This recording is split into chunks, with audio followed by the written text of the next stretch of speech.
He catch out whole five in the cover, but when Sobals here, he too had a son. He make duck and went back in the pavilion. It was Gavaskar, the real master, just like a wall. We couldn't out Gavaskar at all, not at all. You know the West Indies couldn't out Gavaskar at all. You know the West Indies couldn't out Gavaskar at all. You know the West Indies couldn't out Gavaskar at all.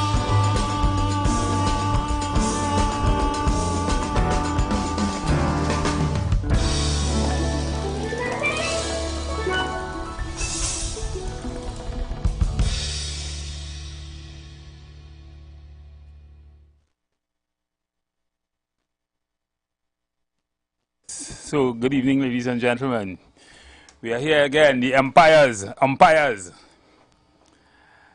Today is Wednesday, the day before the holiday, and we are on again. I am here with my video umpire, Selvon Mitchell. I am Stephen Matheson, and today we are going to be continuing on our program where we talk about the issues, both local and international, how they affect Trinidad and Tobago, using the metaphor as a cricketing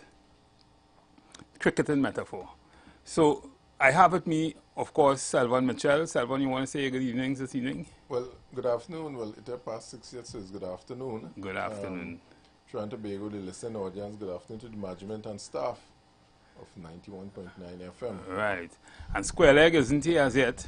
Yeah. It's our Square Leg Empire. So we are going to be... Yesterday we looked a lot at the state of the pitch. We looked at the wicket. We looked at the outfield. We looked at the kind of wicket that the team that is in has to bat on. And Selvon, when you came in yesterday, you were saying that the wicket was a very sticky wicket. Yeah. There was some moisture on the field that anything could really play at any point in time. You know, there's so much uncertainty that exists in this game right now that the batsmen and they had to be very cognizant, yeah? And the umpire have to be on the P's and the Q's because here were them fellas who bowling could scooch sometime instead of bowl well, we are the umpires. So we have to be on our P's and Q's to make sure there's no scooching and pelting of the ball. Right. And there are proper spins and off break taking place. Right. It's very, very important. But the good thing is there are no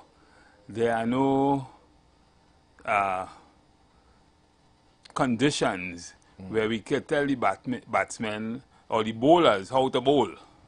They bowling within the confines of the legislation, the constitution, and they're doing what they have to do.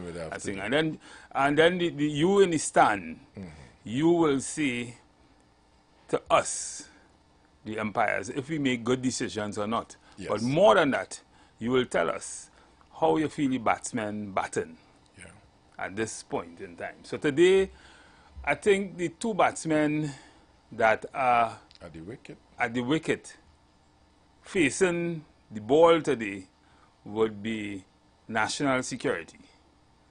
That will be Roger Alexander and Wayne Sturge. Yes. Minister of Homeland Security. And Minister of Defense. And Minister of Defense. They in the wicket.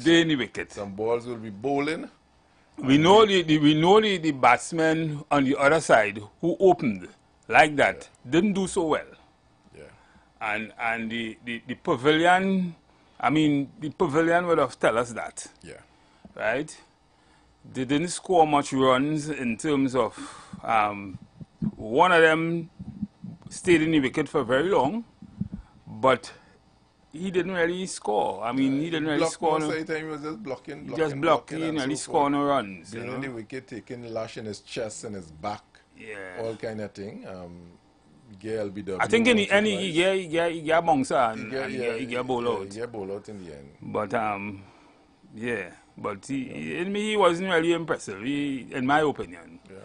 But we don't mind in our conversation as the third umpire, we know when we speak, those in the audience and some of the batsmen, The team pavilion. members will be in the audience who listening to The us pavilion, in that pavilion, taking advice from the comments of the Third Empire. Right. So we might be a real help, really and truly, in some way, to the men at the wicket. Right. So we don't mind. At the end of the day, it should be an entertaining game, a beneficial game to all. Men must say, money well spent. Right. So I think they started off well. I could say, when I say well, I wouldn't say well, but they started off because things are pretty much rudimentary in terms of the expectation of the public in terms of crime at this time. Our opinion is that, well, my opinion, I should say, I don't know what you as an umpire would have to say about this, but my opinion is that crime in Trinidad and Tobago is a derivative of other social issues that if intervention, particular interventions are made early, then it could in some way be curbed somewhat. And I know we had that kind of discussion before years ago, but in some way it could be curbed if the interventions that are needed, timely intervention, that is in social development, in education, which we spoke a lot about yesterday, and other areas, then it also has to do with a change of a mindset. Right? It has to do with a change, attitude change also. I'm talking about all of us. We do things sometimes, road rage, you know, all kind of different things. So it's a mindset also, and then it is a cooling down of the heads of the citizens in terms of making people feel more comfortable, making things easier for people to live and for people to traverse life in particular.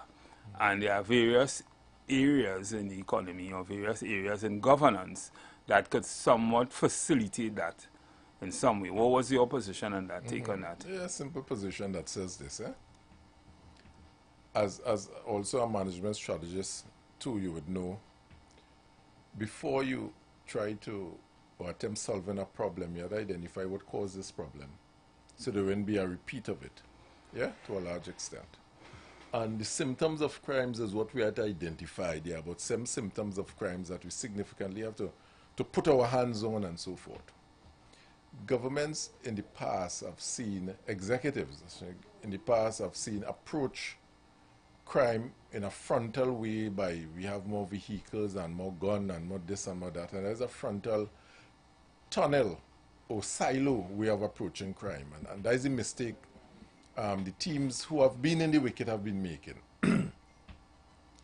To solve crime, and I'm doing a little paper on sports right now, to solve crime, you have to include, and you mentioned it there, national security in terms of addressing the crime situation must have a tripartite arrangement with other ministries. For example, Ministry of Social Development, Ministry of Sport, Ministry of Education, and so forth.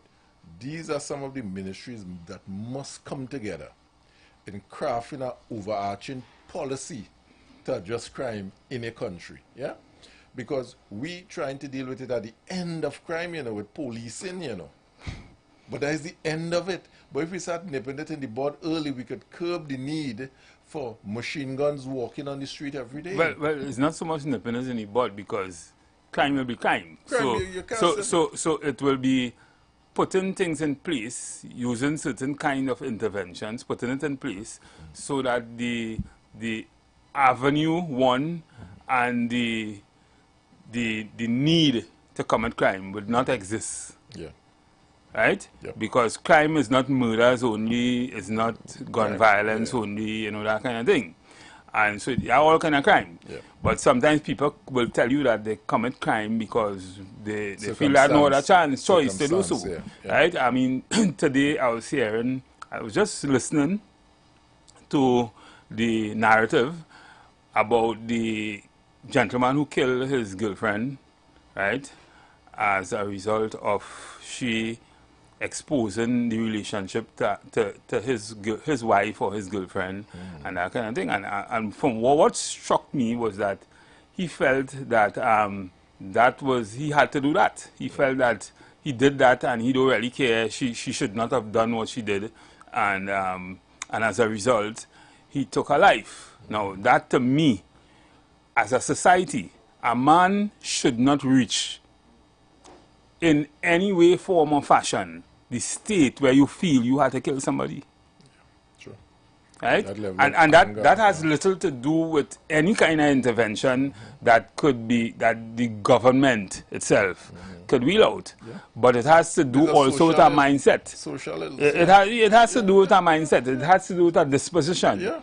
So that too, sometimes we be a hard on government because these kind of things happen. But these are things sometimes. But let's pull back, and you're on a track that says this. We have violence in the schools. School children acting up outside there, and they're what age? They're below 18 years, 15 and 16 years, and you've seen that behavior is prevailing at that age. And if allowed to fester, you end up with the character you're speaking of there, you know. It builds and it builds, and if it's not curbed, and this is why I said we have to start looking at addressing crime and criminality, and the possibility. Come closer there, Mike. And the possibility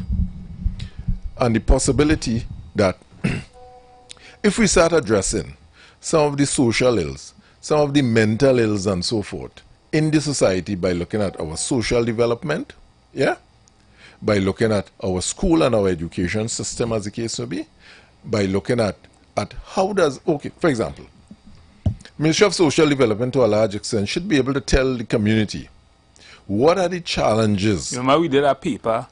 I read it recently. A couple of years ago with respect to that. Recently I come across that same paper. What is happening in every community, and I always say, to solve any problem, you have to bring it down to a microscopic level and then build out on it and then come out, right? What is happening in Valsain, for example? What is going on there? What is the benefit? What is the pros and the cons happening there? How can we mimic success in other areas? What are the factors impeding, yeah, or affecting positive behavior in some areas? But I want I hear you with that. And what I'm saying, no, is how we started. No, I'm saying the role and responsibility. Now, when you have a tripartite arrangement with ministries, and people start to understand what are the nuances, then we start learning how to address it, you know. But if we never understand the nuances that causing the problem we're trying to combat with we just guns and so forth, plaster on it. But we need to drill down, but there are ministries that could drill down and pull that data out, you know. But it's a little more than that, Selvan. My view is that we need to go back to ground zero in Trinidad and Tobago. In relation to looking at everything, and we are living in 2025. This is not 1960 or that kind of thing. We have the data, we have the technology, we have everything to do it. And I would have said years ago that one of the things that we need to consider in this country is a national identification system. A real national identification system where everybody from cradle to grave is accounted for, That would mean that everyone at some point in time is on some kind of grid using a technology, blockchain technology, so nobody could take advantage of it. No one ministry or no one person could take people's information and do what, because you have it, it's secure information.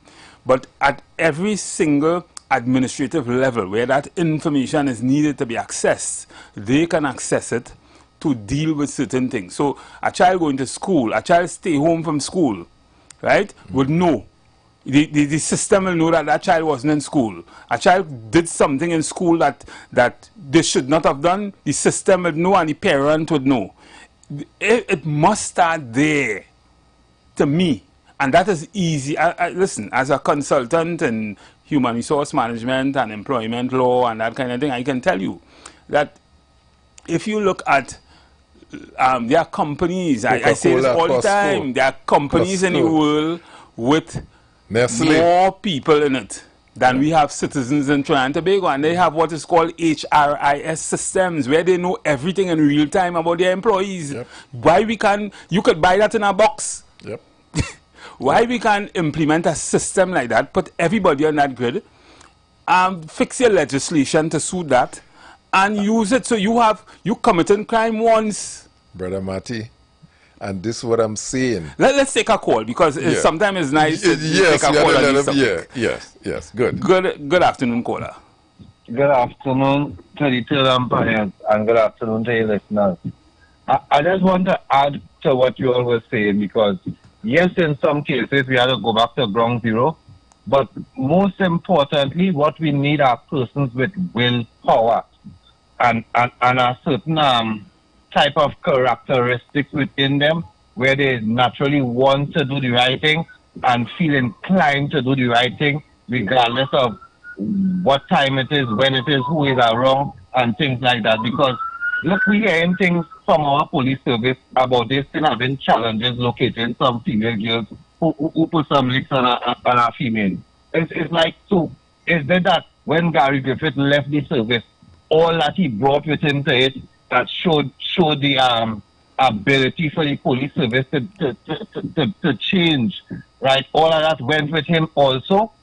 It's like sometimes it's not that we don't have what it takes, you know. Sometimes it's just the wrong set of people sitting down and being paid for nothing, really, when you really check it out. Well, I wouldn't really say the wrong set of people. I think it's the wrong philosophy, the wrong strategy. Not, you see, everything, I said this once on a program, I think it was Martin Daly, not Martin Daly, Montano, I think. And he said, no, maybe you shouldn't look at it. But running a country, it's a business. If you look at it, to a large extent, if you juxtapose the strategic planning and everything that you're doing in business, maybe you should do that and have some kind of strategic objectives, have some kind of vision, some kind of mission, and then drill down or let it cascade down into how you run your government and what you want to achieve. So you must be able to say from the beginning what your projected achievement will be at any particular time. And as your co-host would have rightfully said, this is why you have to down to the microness of whatever the issue is and build off of there, so that you will be moving in a positive direction. But too many times, as you say, it's plaster and a sort of things that really could be bought in a box to fix. You understand? We have two small islands. I don't see ways we need to be all this money in national security every year. We do have the place, at least all the public spaces, properly well camera down, with our feed going to all the stations in real time, in the command center or whatever. And you have dedicated people there just to deal with that only. So at any point in time, any given time something happens, you have that, you could put it up on your highway, you know what car number going where, you know everything at any point in time. So a crime then, therefore, and then you have the DNA, you have everything working together synergistically. Begin to go all the roof, you understand? And then we are already spending so much money on these body cameras. But it have these bulletproof vests with the body cameras built into it. All these different things we could be looking into, because for whatever reason, police service would know this better than me. I don't understand why they don't want to have body cameras. Because if you don't understand? You don't understand? No, well, oh God, I want. But I just say, if I'm doing the right thing, I would support wearing that so it would justify my course of action at any given point in time. Exactly. But when I am operating untoward or have intentions to, right? Then it's scared to understand sometimes you wonder why 41 people will sit in a place called Parliament and they not seeing what we see in here. So all of them come together to fix it. Simple, easy fix. You know why they're not seeing it? Because it's really easy. When you go and your intention is to go and get a set of kicks. See how best it is make fun of each other, right? And not deal with the public business. When they will get time to talk like these conversations that happening here. Exactly. So gentlemen, continue. Excellent contribution. Right. So in examining the pitch, doing the pitch report yesterday, you would understand why probably we needed to do that, because there are other prevailing things that are happening out there that will prevent some things to happen. Yeah. But you can't blame the PNM, or you can't blame the UNC, or you can't blame. You have to blame the thinking. You have to blame the legislation also, because to a large extent it doesn't allow for certain things. People. I remember. But within the confines of what we have, when the batsman goes into the wicket, he surveys his surrounding, you know, to see where all the feelers are placed before he start a bat, you know. Yeah? And I say that to say this. You know who said it nice once but couldn't live up to it? The Minister Dillon. He said, well, the first thing I'll be doing is looking at the architecture. Right. Yes. But probably I know there was some fog on the glass that he looked through. But the first thing national security has to do, yes, is look at, we 5,400 square kilometers, 1.3 million or so people. Yeah? So it's easy. We're small. We are a little block. I provided them two things already, two ingredients already. This thing, because in terms of our safe city, yeah, creating a safe city, Chicago have done it, a number of cities have done it, and so forth. And I mean, New York is about 13 million people. We 1.3. Listen, our grid system here in terms of traffic management is the easiest thing to, easy. And we're creating complication, and it puzzles me why these things to us as a people seem so complicated to solve. So it puzzles me to a large extent. And is it that we extremely poor? We had to put some defining thing. Is it that we extremely poor as managers? Are we too incompetent as managers? Are we not patriotic as managers, as leaders? There's something, because the problems of Trinidad and Tobago are not problems that we can't solve in 6 months, in 1 year time, you know. It's not problems that we don't know. And therefore it's a village. Yeah, and therefore we should be pursuing active interventions and different things that could and work. There are so many simple solutions to our problems that I could write on 25 of them now, and so forth. So it really comes down to the two batsmen in the wicket have to survey. The two batsmen have to say, what are the critical ingredients to solve? I hear one of the batsmen say, well, I need bulletproof vest, I need vehicle. Then you go and solve your problem. Bulletproof vests and vehicles, yes, it may bring about a sense of, but then again, you buy but the police service, not blaming the batsman here because he went in and the pavilion was on bill. But we actually buy vehicles for the police service that you will buy for your wife to go in the grocery with. A normal CRV, it's policing you're going and do that on the road every day, idling half the time of the day, speeding, stopping, going in a CRV that you'll normally buy to go to work and go in the grocery and carry your maracas. So all of these things, the batsman in the weekend have to look at. Probably they're retrofit. I probably what I could afford. But I even listen. I laugh out loud. I even go in there. What I'm saying. Go ahead. Go ahead. What I'm saying is that crime in Trinidad and Tobago is not a recent thing. It's not. And clearly the planners and the politicians and whoever, they're just not thinking. I mean, they will talk about the bureaucracy. Most of the money here that is voted on budget goes to recurrent expenditure to pay salaries and that kind of thing. So they would say that but there are things, there are people right here. Over 63 years old as an independent what I'm country, saying is, you know. there are things that a blind man could see, just like PNM was going to lose elections. A blind man could see that. There are things a blind man could see You don't even have to be no criminologist. They like to call criminologists and all that kind of. He's seeing the same thing we see, right? A blind man could see that they could do. That they could solve these problems overnight. Right? Overnight. And the question is, using the metaphor of cricket, what are the things that these two batsmen now would need to do or should do to bring us in a place where we feel safe in Trinidad and Tobago? And that is the question that should be occupying the minds of all those who are listening now. Cause and effect. Something cause something to happen. Right?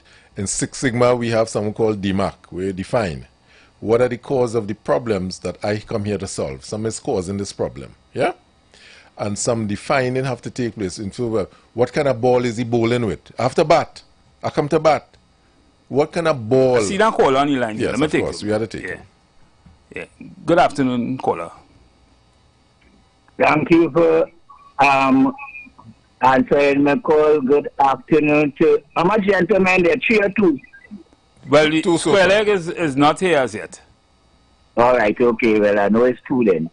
So, well, President Trinidad and Tobago Villager again as usual.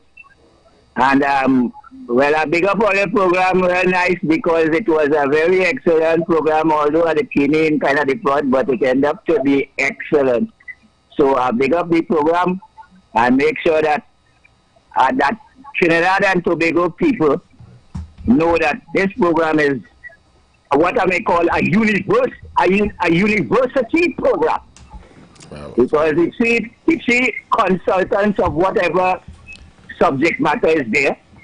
So they're doing well. And now I hearing the crying talk. Yeah, because the two batsmen in the wicket, the two batsmen in the wicket are Wayne Stage and Roger Alexander. Right, okay. I will pick up on that later on. Really and truly now, I will always be coming with the construct that we was talking about yesterday, about the change of the construct, putting in 12 people in the parliament. Now the fact remains here is that the whole structure had to change in a way to suit us as the people who really doing the voting and who the people of the country. And what we have to do now is those 12 that I talk about, each one of them as a ministry will be governed by every horoscope pattern, that everybody will have the duty to do it, will have disciplines and so forth, because this crime thing and most of what's going on in the country wouldn't stop until we change the construct. The construct that we live in is a down-pressive and a oppressive system that don't care who go up in the politics. The politics is of crime. The politics is a system just like apartheid, that it is meant for capitalism and slavery. Okay. And in that construct, it brings criminals out of slaves. Okay, but caller, are you saying that the batsmen themselves went in there just to bat the wicket? They just went in there to be corrupt or to? But you answer it, because I'm going to give you a piece of statement. Put a good man in a bad position. That good man will get bargain. But put a bad man in a good position, you know that could make a reverse. So what about if you have that same construct? What about if you design your construct to be in a way that will facilitate the real crime solving, the real issues that we just talk about? We talk about the system where you know everybody, where they are, who they are. You talk about the cameras on the roads that are working with people dedicated to look at them all the time and to capture data from them. We talk about things like RFID on the highways.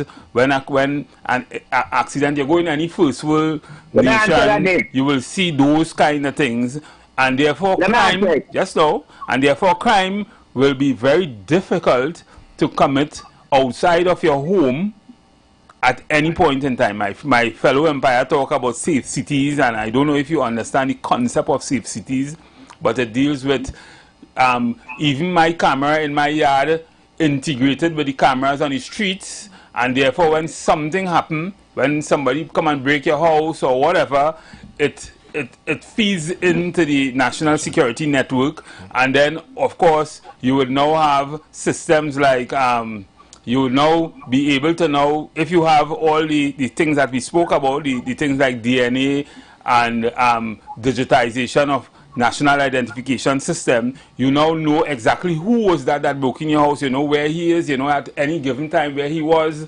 the last seen or place, because the camera is now able to digitize and pinpoint where that person is and that kind of thing. This might be something like sci-fi. I remember when I was young, we used to watch a movie called Space 1999, and we thought that those things could never happen.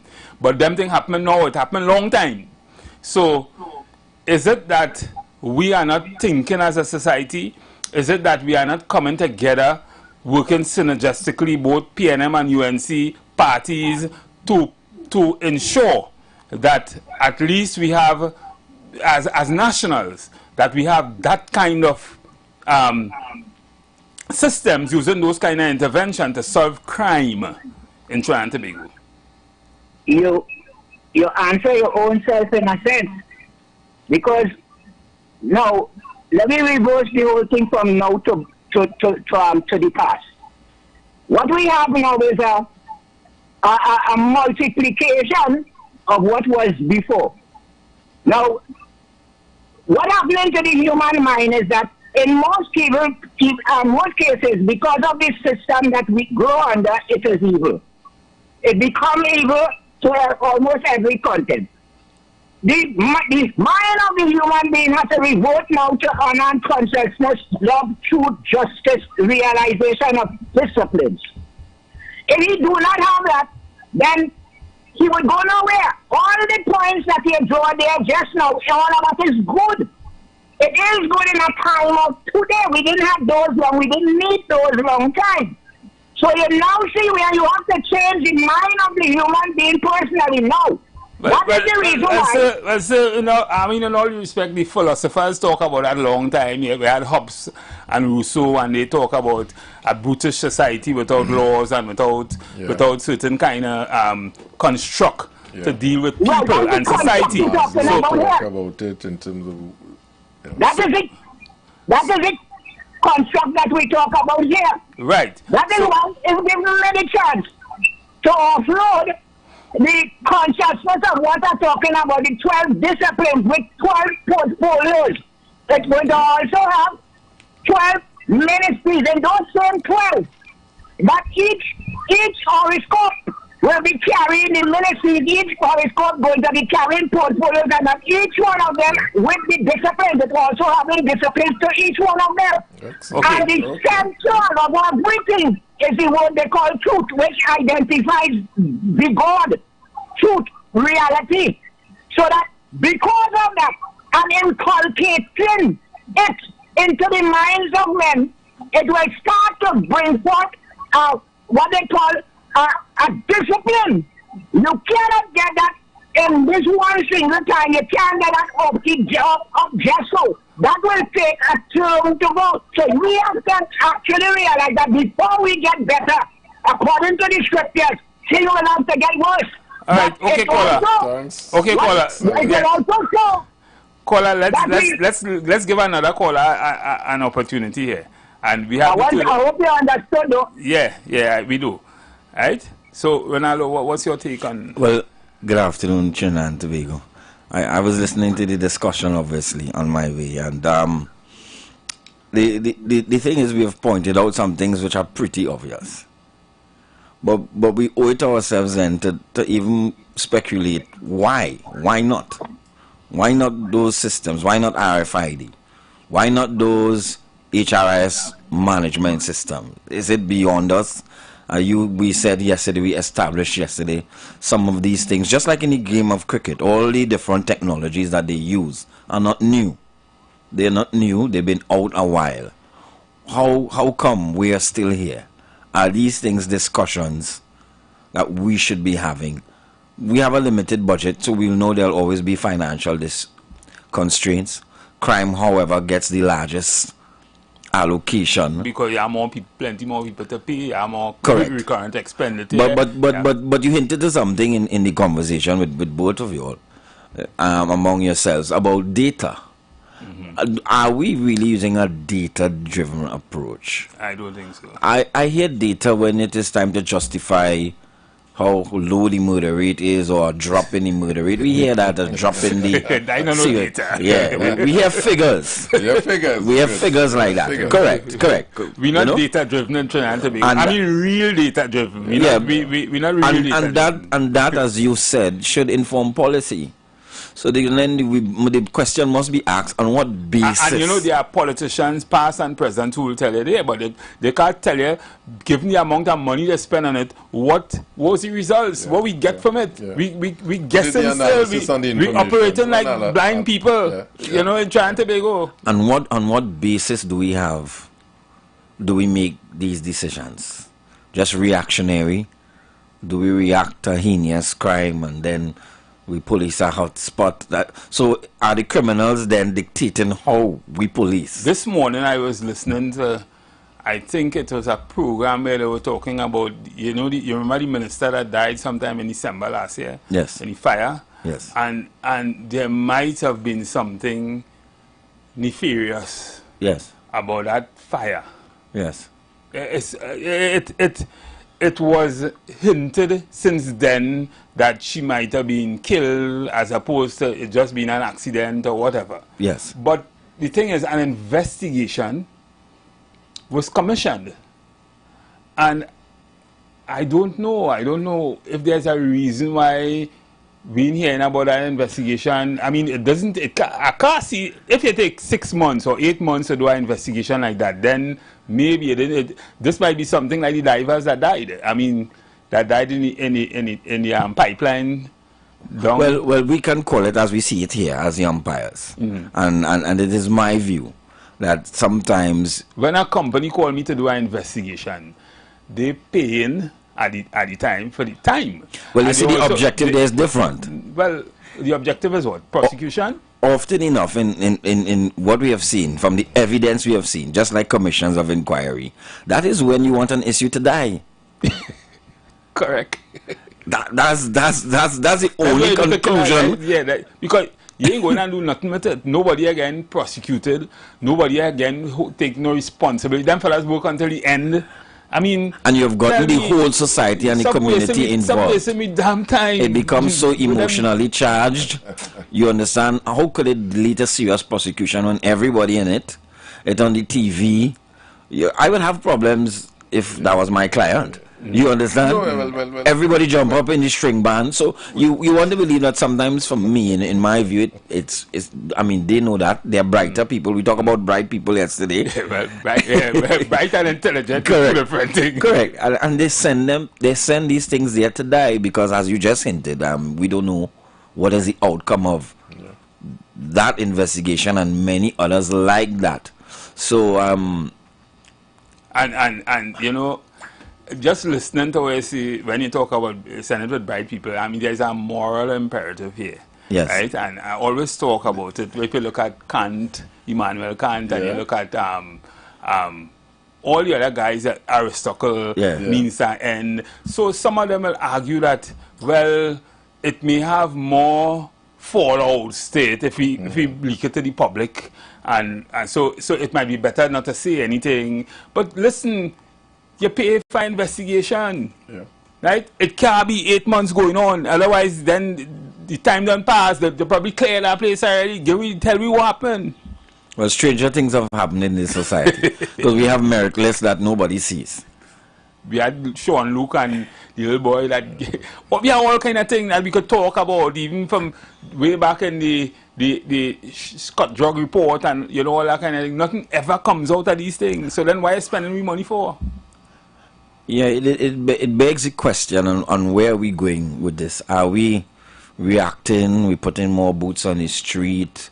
We know you'll have shootouts. You'll have sometimes. Look what happens when you incarcerate high-profile criminals. That costs. It costs more than keeping them outside. Yeah, it costs. or guys that against whom allegations are made. Somehow, I don't understand, and I stand perplexed. How come we can't get it right? From the prosecution down, when you hear the flaws, due process, that's something we know. That's not new. But again, we are looking at the two batsmen. Correct. Do they have the capacity to make runs? Well, I would say they should, in theory, and remember a lot of this is theory, yeah? They should, in theory, complement each other. Because one has a very strong legal background. Let's take this call quick. And good evening, caller. Good afternoon again, gentlemen, and good afternoon to the umpire that just came in.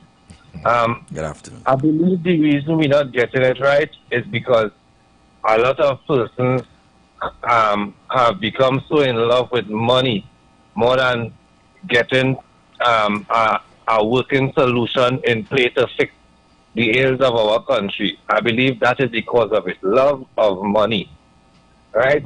I don't know what else, because a lot of things, when I really check it out, when I had to listen to some of the things coming out from what we call the TPPS, that they released this man in Valsania, when you find the bones of his daughter buried in his backyard. He went on the run and the TPP said it don't have enough things to charge him, and these kind of foolishness. And it have other persons who are on remand for a number of years with just information and no evidence, and the case ongoing.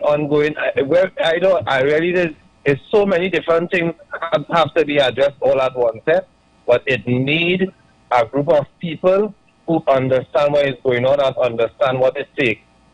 I don't think it would be an easy task, because I believe that a number of persons who are comfortable so much. Well, I don't want to say it's all about money, because you have a lot of good people who go in government who have money already and who don't need that kind of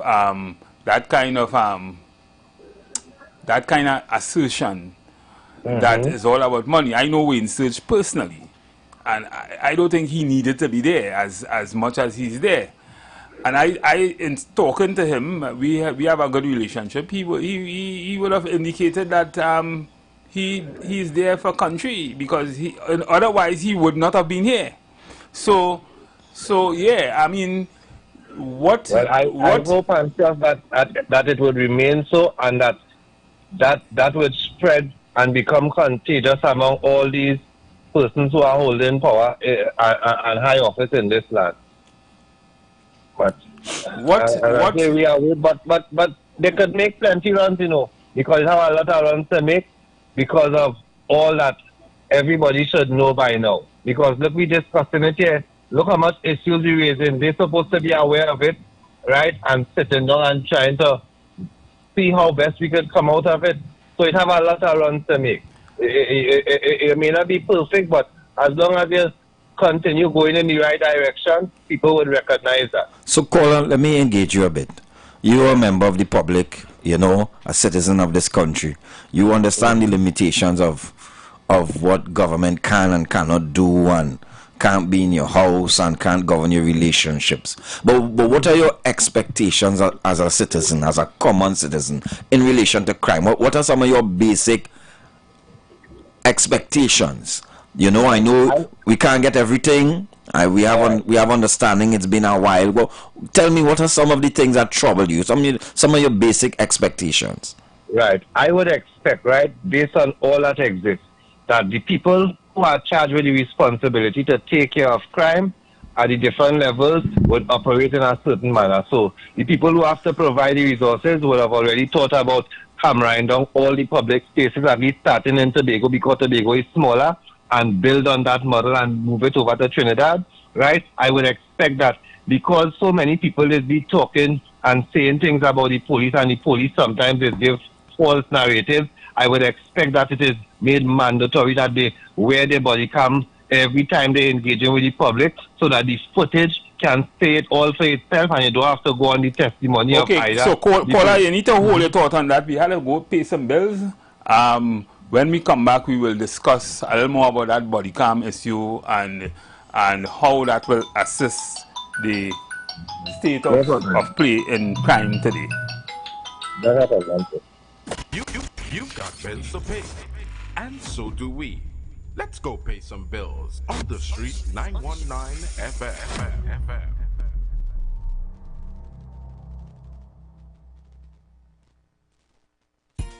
This summer, give your child skills of a lifetime with several boot camp. Children between the ages of 5 to 17, come enjoy Children Iron Chef Competition. Your child will learn to prepare healthy breakfast, lunch, dinner, CPR, first aid, and conflict management. With field trip, your child will be given free apron and certification upon completion. Call 492-7397 or 336-4935. Institute of Health and Fitness Company Limited, located at number 79 St. Vincent Street, Tunapuna. For the month of June, registration will only be $50 to book your space, and you can pay the tuition fee before the start of camp.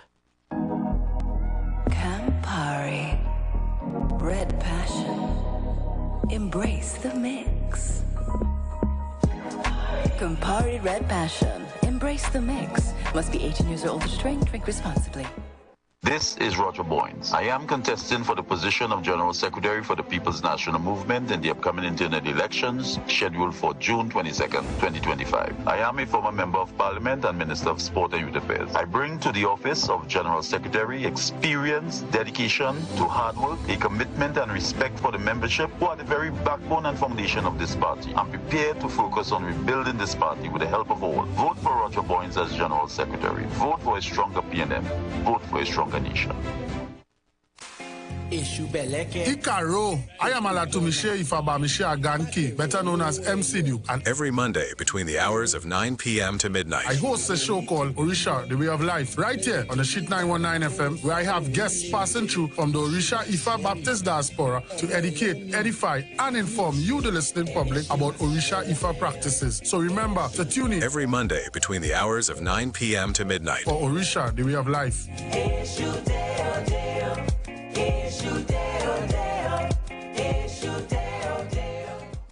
TNT, get ready, get hungry, and get to the hut because it's lunchtime!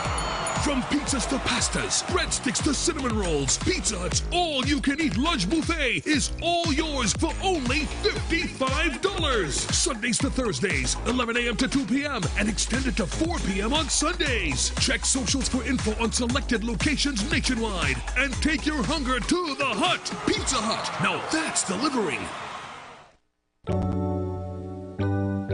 Blessings in the wonderful name of our Lord and Savior Jesus Christ. You are invited to listen to the Final Hour broadcast heard every Monday from 12 midnight to 5 a.m. in the morning on the Street 919 FM radio. Hear my mom, Pastor Helen Garcia, and myself, Pastor Valentine Garcia Jr., preach the Word of God to the elderly, youth, and children. We can be contacted at 629-0113 or 623-8444. The church is located at 26 Prince Street in Port of Spain. We look forward to you joining us. God bless you. As my life I lay it on the altar, as my life. Don't miss June savings at Furniture Plus. Get up to 50% off shop appliances, furniture, electronics, mattresses, and more. Buy now, pay later with affordable higher purchase plans. Plus, earn Caribbean Airlines. Travel miles with your purchase. Visit any Furniture Plus stores or shop online. It's election time. June 22nd, PNM internal elections. Vote for the people's champions. The only real change. Vote for them. Vote for the people.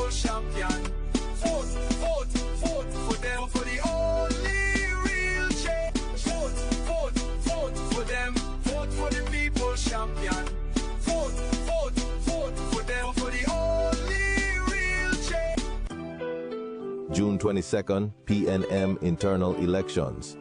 Vote for the people's champions. The only real change. Vote for them. Vote for the people's champion. Vote for them. For the only real change. 22nd of June, PNM internal elections. Vote for the people's champions. The only real change. Tune in to The Street 919 FM every Friday from 9:15 a.m. to 9:45 a.m. with Kingdom Health Services, situated at number 125 to 186 Eastern Main Road in Tunapuna. For the program, Health and Healing, merging the old with the new, with Mr. Brent Diet. For more information, call 318-7471 or 484-0141 or 360-4100. It's all about Kingdom Health Services on The Street 919 FM. Whoever said Messi was a bad thing totally missed the point. Take that hit song everyone loves now. It probably started like this. Baby, calm down. That's why KFC is celebrating the messy moments with our Messy Cruncher and Messy Zinger sandwiches for only $34.95. Imagine a crunchy, golden brown, flavorful chicken sandwich sauced to perfection with our signature sweet, spicy, tangy sauces. Oh boy. So crunch into the deliciously messy moments today. Check socials for details. KFC, it's finger-licking good. Join the winning team with Pasta Alkaline John every Tuesday from 11:05 a.m. to 12 noon and every Thursday night from 8 to 9 p.m. live on The Street 919 FM as he talks about Lviv, the power of 5 fruits, one of the most powerful antioxidant supplements on the market today. The 5 superfruits in Lviv are mangosteen, acai, pomegranate, goji, and nuni. These fruits have a positive and profound impact on human health performance and disease. Join him as he gives live testimonials of the Lviv healing powers. To get more information, you can contact Pastor Alkaline John at 516-286-7079 or you can visit his webpage at www.alkalinejohn.com. Remember, every Tuesday from 11:05 a.m. to 12 noon and every Thursday night from 8 to 9 p.m. live on The Street 919 FM. Share the live. Share the live. The Street 919 FM on Facebook and Instagram. Share the live. Iowa George on Instagram. Share the live. Iowa TV and Street TV on YouTube. Share the live. The Street 919 FM. Yes, caller, we are back on. And I remember when we spoke on the last occasion, or the last point we were making was a caller was making the point on talking about body cam. And I feel we should probably be start to look at this body cam thing and you know how it could work for the police. We don't want to reach there yet, you know. It's a good end in mind, but the journey to get to body cam being in the system as it should be, there's some work to do before that. Yes. And we say during the break that if we don't legislate some of the changes that we need, for effective management of crime, we can't leave it up to them as a policy. And if you want to wait, you wait. And if you don't feel to wait, it's either as we say, either you're serious about solving crime or you're not. So if you bring a report where you kill a man or you shoot, so you wound somebody as a police officer, and you didn't have on your body cam, you make a jail.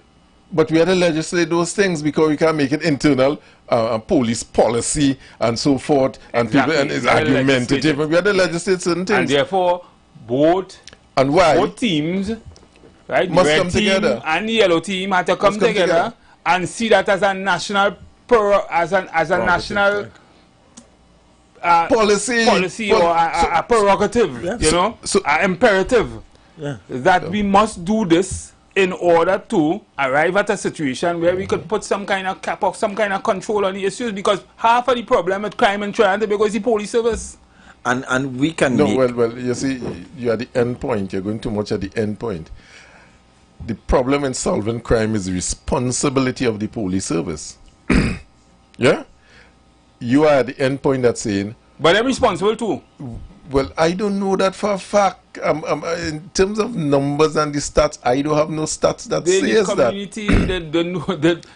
I don't know the limitations and the control and the issues they're about. What I'm saying is that they're at the end of it that says you are in a position to solve crime. We could ask ourselves, are they equipped mentally, physically? Do they have the capacity? Do they have the capacity? Do they have the technology? We could evaluate the police service on these critical points. Are the recruiting methods used to bring them in line with 21st century policing? Exactly. Now, at the end point, we could ask that, but in terms of the cause, but you see, we had to address something, you know.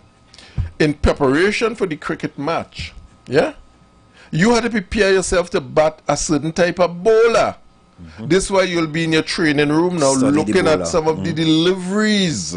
Camera footage. Of what you're coming up against. And what we're saying, the nature of what is outside there, we have no clearly defined data. And so the police is only reacting all the time. And that's why they're losing the match, because you're reacting all the time. Because if they have clearly defined data by using, again, going back to what you're saying, technology, they'll learn have to know how to position. We have over 6,000 police, 1.3 million people, 6,000 police. We have police for every corner in Trinidad, and yet we can't solve the problem. You know why? Because they reacted. I must be able to go ahead. I'm running to the back of my car today. Well, in the back of my car today, I went to the police station. It took me about almost 2 hours to do a report, and a policeman did it. When you could have probably, because the policeman don't determine who is wrong or right in a simple accident. No. Right? So you could have had a clerk, somebody who's not a police, doing that kind of thing, and you have police out there doing, and officers or wherever, doing police work, investigation, training, you know, that kind of thing. That is what your strategy should be telling you. I'm glad you say that. We have police directing traffic, you know. And then we say, oh, crime is high, but a policeman waving on the road directing traffic, all kind of thing like that. A policeman, you go and cremate somebody, have a policeman at the common. So, but are we effectively utilizing police time in terms of policing? All of that we have to look at now.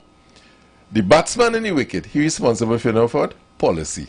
And what we're talking here is policy, because again, I always say, the batsman in the wicket, he can't arrest nobody, he can't do no investigation. He's responsible for that overarching policy. Yeah, for the police service. Right? And this is why the integration of the various ministries that are responsible for pulling data that we don't have. We have numbers, but we don't have data. Because data speak of behavior too well. Data tell you about behavior. The fact that that is lacking, it is difficult to make effective policy. Yeah? To stem crime or to solve crime. The lack of data. So we reacted. You find a man a song like Roger Alexander in a kind of way, boy. Well, I don't know if that is an indictment or that is a good thing. No. So I'm saying is this. This is why I start and said, what is the role of the Ministry of Social Development or Social Services, the Ministry of Sports in our community, the Ministry of Education in our community, and so forth? What is the role of local government in a community? Because local government speak to communities. And when we started, okay, why people say, if you live Beaton or one of these places, they target you a particular way. Why is that? And we have to identify that. So is it because of your dress, your behavior is a particular way? Right. All the social scientists and so forth had to come into play to guide the police now on how to treat with these things, but we're not doing no real analysis of Trinidad and the behaviors of Trinidad, you know. We're just reacting all the time. And if you're reacting, you'll keep reacting all the time. Yeah, we're just collecting data. But the batsmen in the wicket are responsible for overarching policy that will guide the behavior of all the players, right? In the pavilion, all the people in the pavilion, all who are to come to bat after those overarching policy, like we say body cam must be legislated if we believe body cam will be an effective tool in managing crime. It must be legislated. It can't be up to the police if you want to wait, if you don't want to wait, when you want to wait, and how you want to wait. Well, if we believe that. Well, you see how... But then it comes down to the 41, as you always say, have to demonstrate, one thing, a level of patriotism. Patriotism and nationalism. Everybody looking to win score and theatrics. I listen to the parliament. If they were doing that 20 years ago, brother, we might have been better. If they was coming together, because really half the population saying we want red party, the next half saying we want yellow party. And they're using that to give a poor delivery. As a result of that.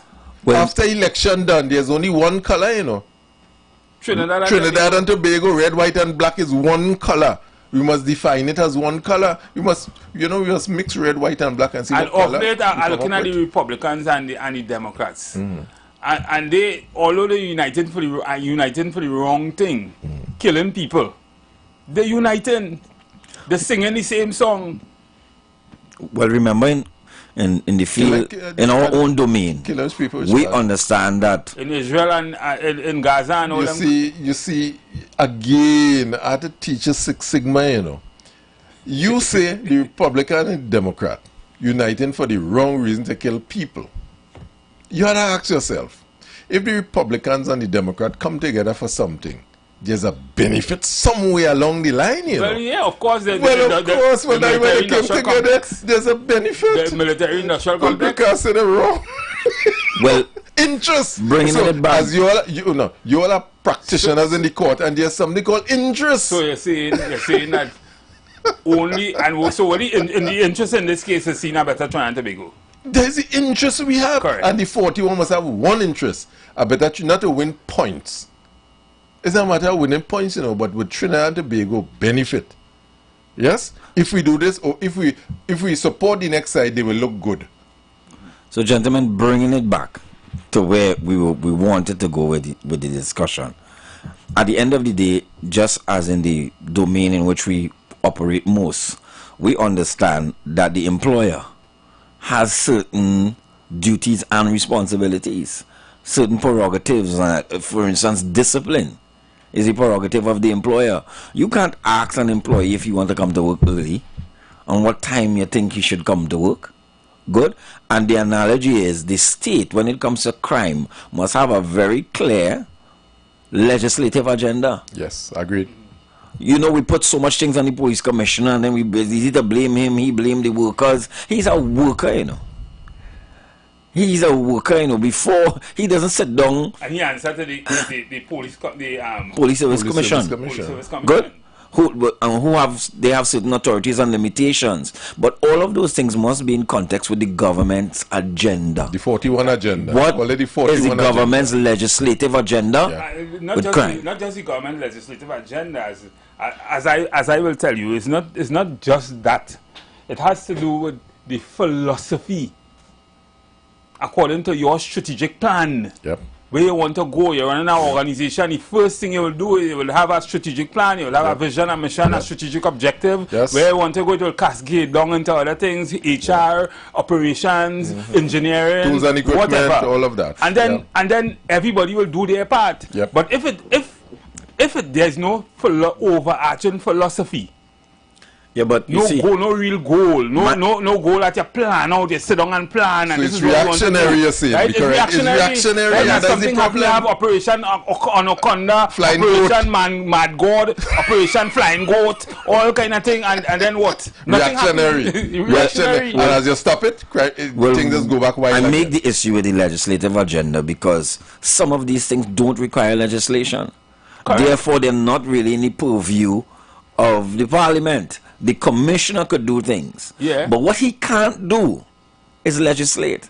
Exactly. When you legislate, he implements. Exactly. Yes. Good. He implements, he executes, and he will, justify, rationalize, and we're not advocating for legislation without consultation. Yeah. But at the end of the day, time for talk is over. Time for talk is over. Talk, and we know employers, we respect. You wicked now, but we might be pro-worker, pro-labor, but we respect the authority and the functioning of the employer. Yeah. The employer has an organization to run. He has a budget. He has employees to pay. He has workers. He has to run. It's not everything. I mean, it's ideal with consultation. We have that word, in our field, consultation. But in practice, it don't always go like that. So if you consult, we could consult whole day with the police service about the cameras. Whole day. We could consult about the scanners on the port too. But exactly. Good. Legislation. Exactly. But where the legislation? You know something?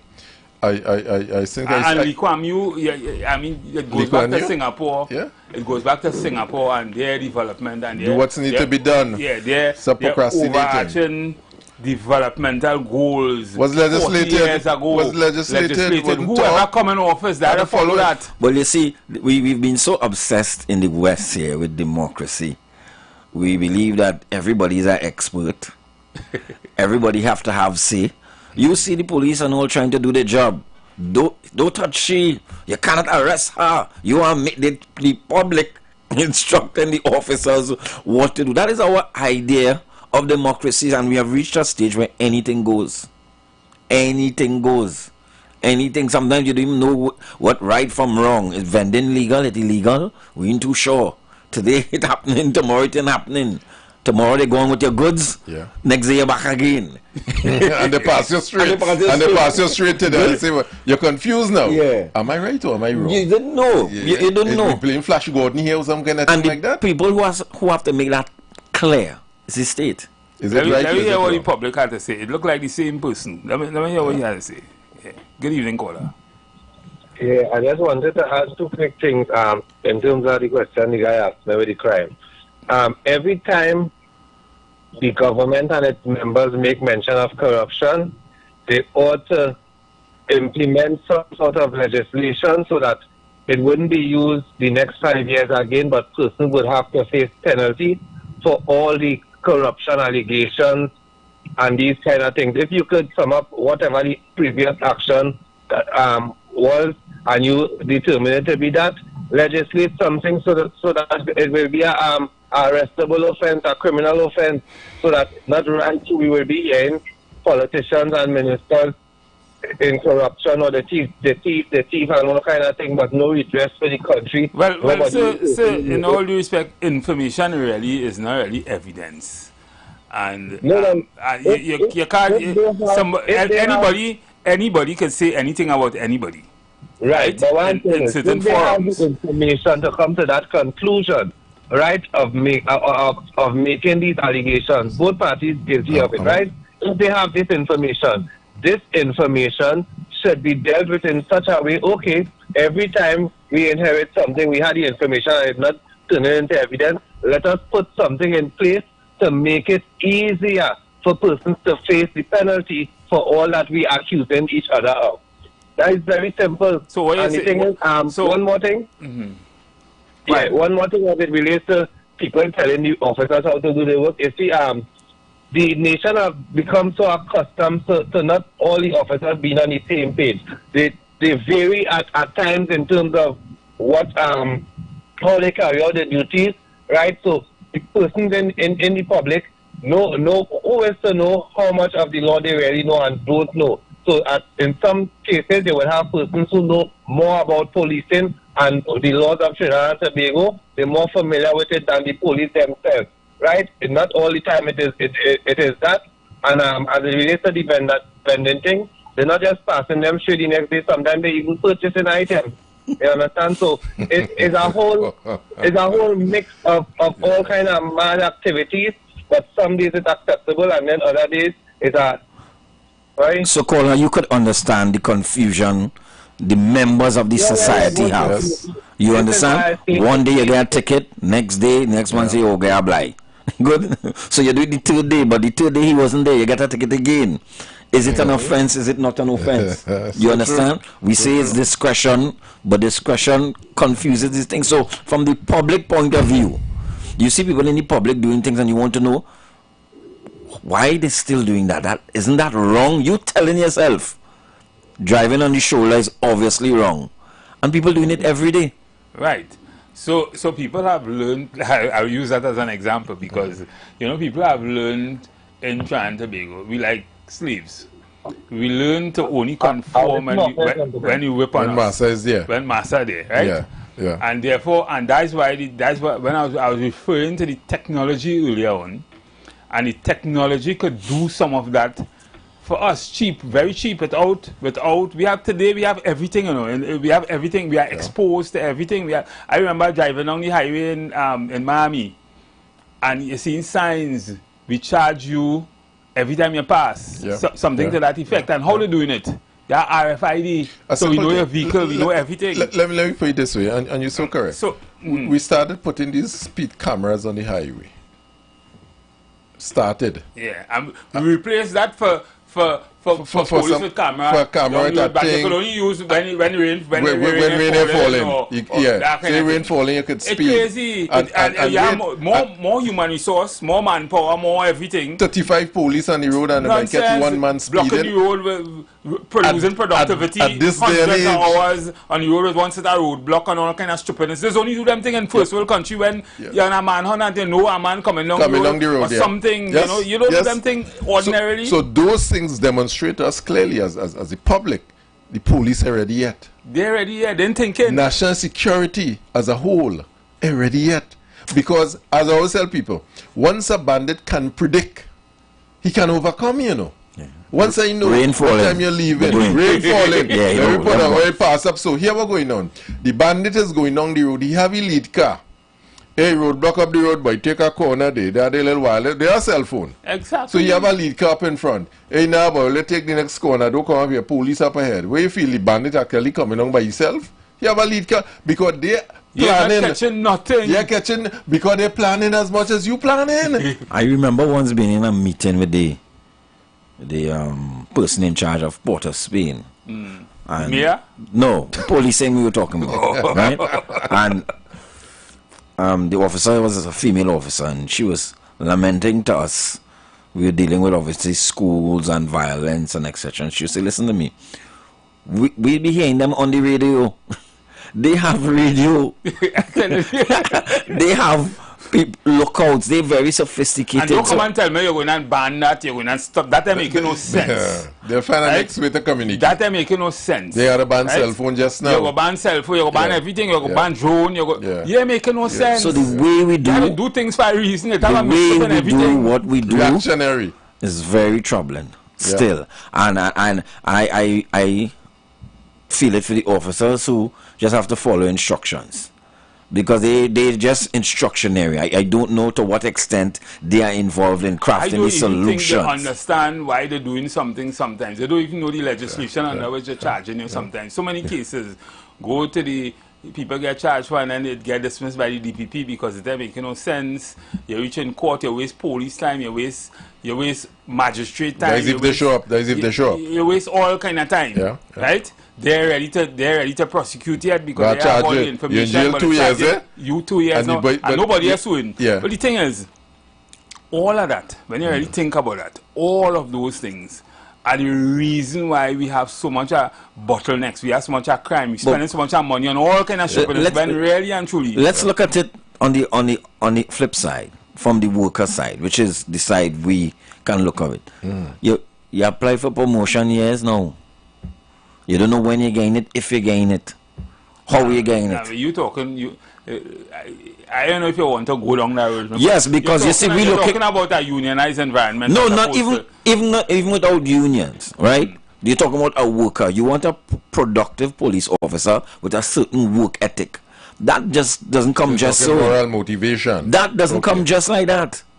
That doesn't come just like that. How you govern? If you have he must know how he will be motivated. You must take care of him. Rewarded. How he will be rewarded. If he will be rewarded by seniority. Of course. If he will be rewarded by good work. We know what happens to workers who work under conditions are very precarious. That's not a productive worker. Exactly. I ain't too sure, boy. Let me hear what the press. This man had to say. Good afternoon, caller. Yeah.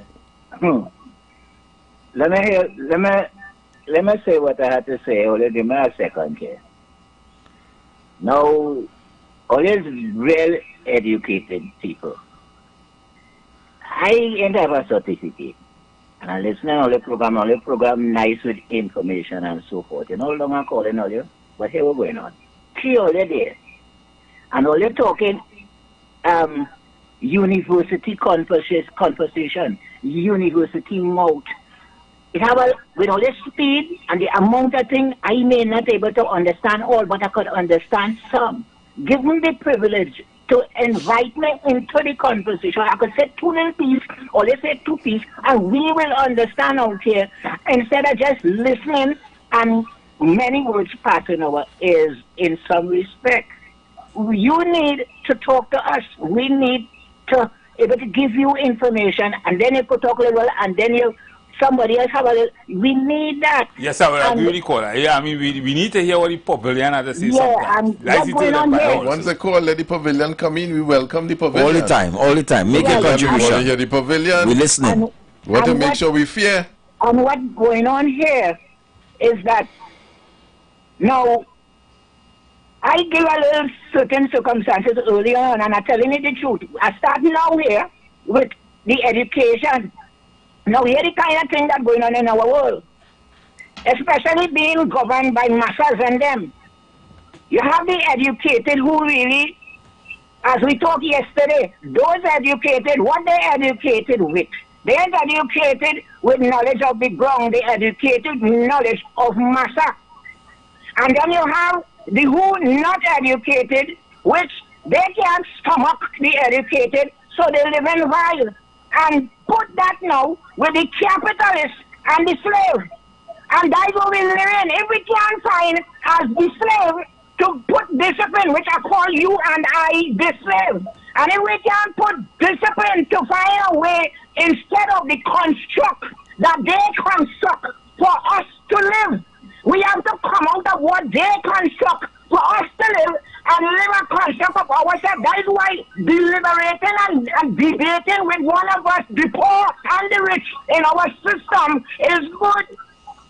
If we do not do that, then you all will be talking on the university consciousness, and the thing only staying in the university and it's not coming out in the streets. The street, and we have a street council that absorbing what all you're saying for tomorrow. Which is I am president in Trinidad and Tobago, utilizing that consciousness in the street council, and many of us have 2 brothers here who talking well plenty. They're coming in. Much other people not coming in. You have me, and you have brothers who go on than me. You have others who will come in, but are they getting the total privilege to really come in? You see, so all you guide all your mouth there as the intellect. Because on the end of it, I will put a statement there what the many may not like. We may have a lot of educated people, but plenty educated people, then they don't watch themselves. They are illiterates of intelligence. So, we have to be careful how we dealing with one in deliberating. If it's that you come here to do, let us understand it and do it wisely. I will leave that there. Right. So, thank you for your contribution, Caller. And you made a lot of sense, as a matter of fact. Especially the last thing you said. We dealt a lot with that yesterday. Yeah, we totally agree that, you know, and forgive us, we as umpires, we will have the mic is on when the umpires chatting, but that doesn't say we're not listening to the 12th man at all. That not say we're not listening to the what going on in the pavilion. Yeah. And we talk about the batting side. The bowling side, we talk about their locker room mic on too. So we're hearing a lot of feedback, and we do welcome all comments and all contributions. The level of the discussion is not to alienate anyone, but definitely, you know, we do welcome contributions from the 12th man in the pavilion, those in the pavilion. And that's why, getting back to what we were talking about, Stephen, we looked at structural things, we looked at legislative things. Let's look at the police officer as a person. Well, as a father, as a family man. As a man from the community. As a man from the community. Correct. That we are seeking to address. We will always ask, is he equipped? Is he trained to do what we want him to do? Where's his mental capacity? These are the question. Yeah. The two batsmen in office now. Correct. They are the ones who have to. How is he recruited? In some way, try to drill down into that. Yes. They had to do some kind of introspection in Correct. terms of audit. Yep. To audit the system. I mean, in our field, we call it HR audits and that kind of thing. What kind of employee assistance program he has? After a crime, how is he able to debrief his mental status after that and so forth? Is he going through any psychometric analysis after he did that crime? How much hours Look at the plight. Let's switch it up a bit. Right? Look at the plight of the prison officers. Oh, good. Oh, good. Now, no talking. You remember? I really like to ask them, really and truly, how are you treated with mentally? Correct. But prison officers, like prisoners when in prison. No, seriously. You locked up. You're locked up. Really? You can't just go in there. You can't just go in with anything. Yeah. You're under lockdown when you go inside as a prison officer. That job is not an easy job. No, it is by no means. And psychologically, because you have to deal with the prisoners. Correct. It has some very clever and creative prisoners, from my understanding. Yes. Right, and then you have to deal with the system. Your seniors, how you allocate, how your roster, or you manage situations from time to time. Yeah. And so they are different kind of social workers. Yeah. When I hear that a police officer has accumulated 2 years holidays. You're telling me he haven't rested for 2 years? You haven't rested? You haven't had a break for 2 years? That to me is... How productive is he? I don't understand. That is hard for me. Yeah. No, it is very prevalent. No. There are a lot of them that have accumulated a lot of leave because of the demands of the job. existing batsman, I understand. Yes. He himself had that, and we but sometimes I am forced to ask myself if there's some kind of corruption, some kind of corrupt element in that, because I can't see that as a human resource person, management person. Yeah. I can't see that as something that's prevailing right? Because there's a reason why we get holidays, right? Yeah. Why we just get holidays? Must. We have to de-stress. We have to relax. We have to recharge. We need it. Yeah. So it's strange that a man will have 200 days holidays and 300 days holidays. And it's normal. That's like a whole year. So some of 2 years. Where you wasn't sleeping, what happened? How you get all that? and then look at that person.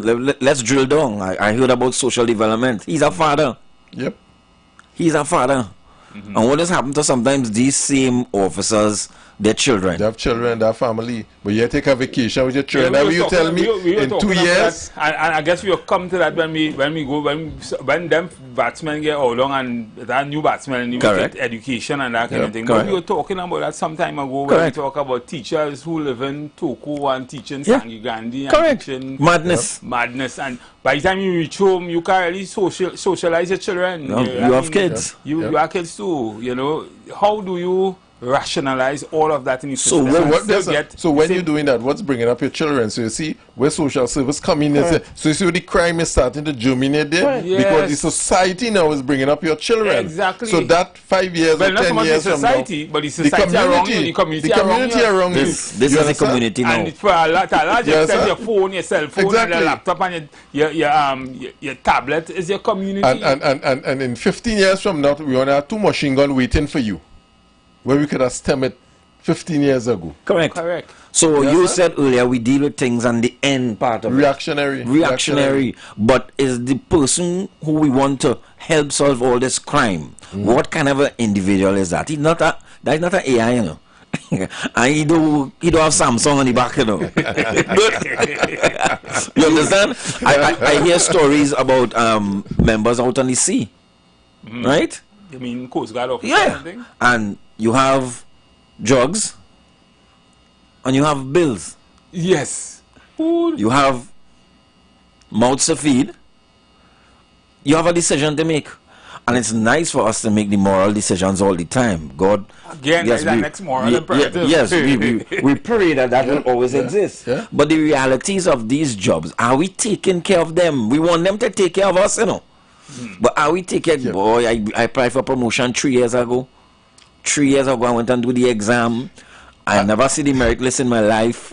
I don't know what number is on the list. I don't feel I should be applying for promotion. No. But as HR practitioners, both of you, to a large extent, I sure you all can tell me why you pay a CEO that sort of salary. Well, you see, I don't want why? For responsibility. Apart from that, so you could pay attention. I have to take care of you on this side, so you can take care of me on that side. But then that argument, that is the same argument I would have used for increasing government ministers and politicians' salary. Yeah, nobody Because complain about at the end of the day, and we could go back to that discussion, at the end of the day, they are the ones we hold responsible for. Not every 5 years, but all through the year. Look, we're talking about them now. Yes. They are the ones we hold responsible for whatever reason, not understanding the role of the state. They are the ones we hold responsible for. Get into that. And when we hold responsible for, they taking all the licks for it. But want to pay them more money. The workers in the national security, the fire officers, the Coast Guard, Defense Force, the police, what type of worker are we producing? What type of policeman? So that is the man to solve the crime and the fire. Yeah, that is the man to work, are we taking work 48. I don't know about working 48. I can't work no 48. I can't say over 48. that work will include them sleep. That's a problem. And I decided maybe I need to do that kind of 48 hours working because I don't sleep. Some of us if some of us wear that shoe, we might be, you might do it, you know. Somebody who might you in 48 hours. That's kind of problem. That's a real problem. A man kill a woman today sometime because sometimes some women just need help, and some men just need help in some kind of way. But that is how consequences. Correct. So crime has a social I think when we getting on to the men and them and the wicked, you see how much things that to look at. There's not a bat no ball yet. Correct. You know? And looking at the whole architecture and the pitch that he had to deal with. Correct. Is all of this he had to look at before he settled long. So the men who are real time on the hand, who are working them kind of 40, them helping real men in the night. But that causing somebody crime. That is causing somebody crime. That is because remember that fella ain't sleep, eh? Yeah, so he can't do nothing on YouTube. He is sleep. So a whole week will go by and he can't perform no real good function. And you send him to go in a hot spot. So of course our next man will take care of what he had to take care of. But look at it on the operational side. You send him in a hot spot to talk to some people. And he frustrated. Who been very belligerent, and you know when you go in them communities what has happened. Everybody pull out their cell phone and everybody there's a police officer telling you, don't do that. You cannot do that. And you studying, it has been 36 hours. Since I up. Since I up. You understand what we're asking of a human now? Everybody is easy to say they take the walk. You know, we look at it, but it is not as easy. You understand? And these workers, we put it quote unquote, certain things with them should not be a problem. Just as we say, certain things with the state shouldn't be a problem. That's what we do, right? We are good at rationalizing how you fix those things. Correct. How you fix employees, how you fix workers. Correct. How you solve problems like that. Correct. And then, therefore, there must be a way, or the politicians, because it starts there. It must be a way for them to rationalize how you form a nexus between perfectly healthy people in a system not going bad and not going bad. Yeah, not going rogue. Or not going rogue. Yeah, because temptation will always be there. You talk about the Coast Guard officer on the sea, it's easy for him to take $1 million for some drugs to pass. Yeah. The same thing with customs, but I don't want to talk about customs yet because I have something to say about customs and we'll deal with that maybe on another, probably in the next hour. Yeah. But the thing is, all these things we have to think about, and for some reason, I used to listen to Morgan Joe long time. We really decadent because I can't understand for the life of me why we are in 2025 and each one of those individual service you do have a broad strategic plan, a broad philosophy, a broad agenda to fix those things so that we wouldn't be having these kind of conversation at this time. And I cannot make assertions. Third is a high ranking. We can't make assertions about things we don't know about. But in my little travels, you get the sense, especially when you interact with law enforcement, that they're very proud of what they do. And in whatever way, they are well taken care of. Listen, I remember last year I was in Chicago and a man went up on the Trump Towers, right? Looking to jump off. And I understand he was looking to jump off because he was in some bacchanal that also called his wife or his girlfriend because something like that. He wanted to jump off the towers because his girlfriend, something went on with he and his girlfriend. And he was on about He was on about the 90th floor somewhere up there. And he wanted, I see him small, like a 10 cents. If you see how much services, social services, police, ambulance, all the different the different units of you know why, crime fighting and thing in Chicago. What we do in Trinidad, going back to it, ministries in Trinidad operate in silos. Correct. Correct. Ministries in Trinidad operate in silos. You can imagine a man go on top of a higher and jump off. Yes, but say, jump off, boy. It's a man next man take care of you, man. Yeah. Send sanitation for me. That's what's gonna happen. Send Simpsons or one of them. Yeah, he's right. He's right. The umpire is right. We have to start integrating ministries in terms of fixing the ills in society. No one ministry standing alone could fix any problem really and truly to a large extent. Right. And Stephen, that's where your point is valid. What is the philosophy? Because most of these ministries in local parlance end up being kingdoms, and the people in charge of the kingdoms are mini kings and queens. Yes.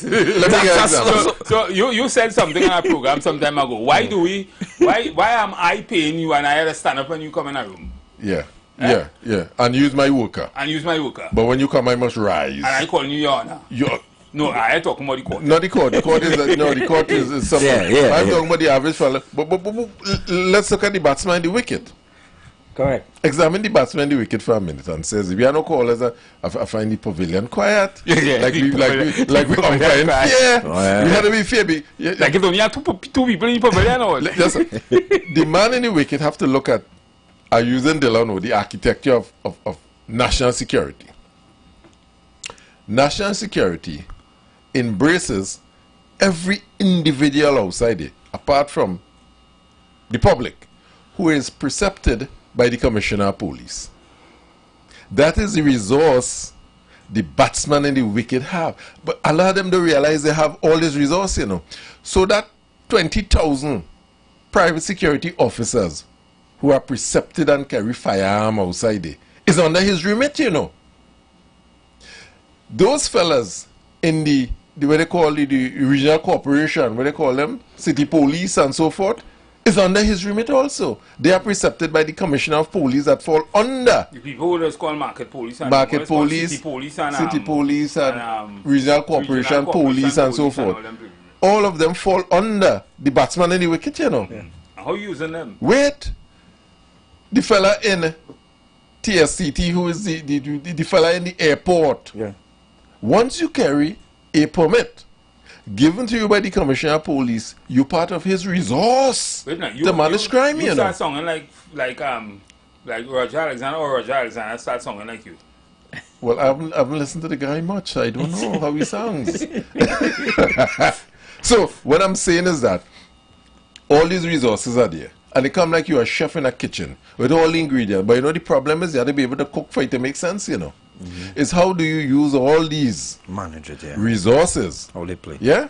Silos. To really address the issue of crime and criminality in the country. But you was a CEO of a large security company. It was, yeah. What is you? Why do you feel that? Or how do you feel those say precepted officers, so to speak, could be utilized in the national security network? I'm glad you say that. An interesting one. But you bring back things to me. Under Gary Griffith, when he was Minister of National Security, we had established what we call the Private Security Network Commission. That was chaired by the Deputy Commissioner responsible for crime. He chaired that. In that had about 12 agencies, about 6 private security companies. We had TSTT there, we had Airport Authority, and we had a number of agencies, that coordinates and share information and data on the issues outside there relative to crime and so forth. For some reason that stopped. But the eyes and ears in the security industry are about 40,000 officers outside at any point in time.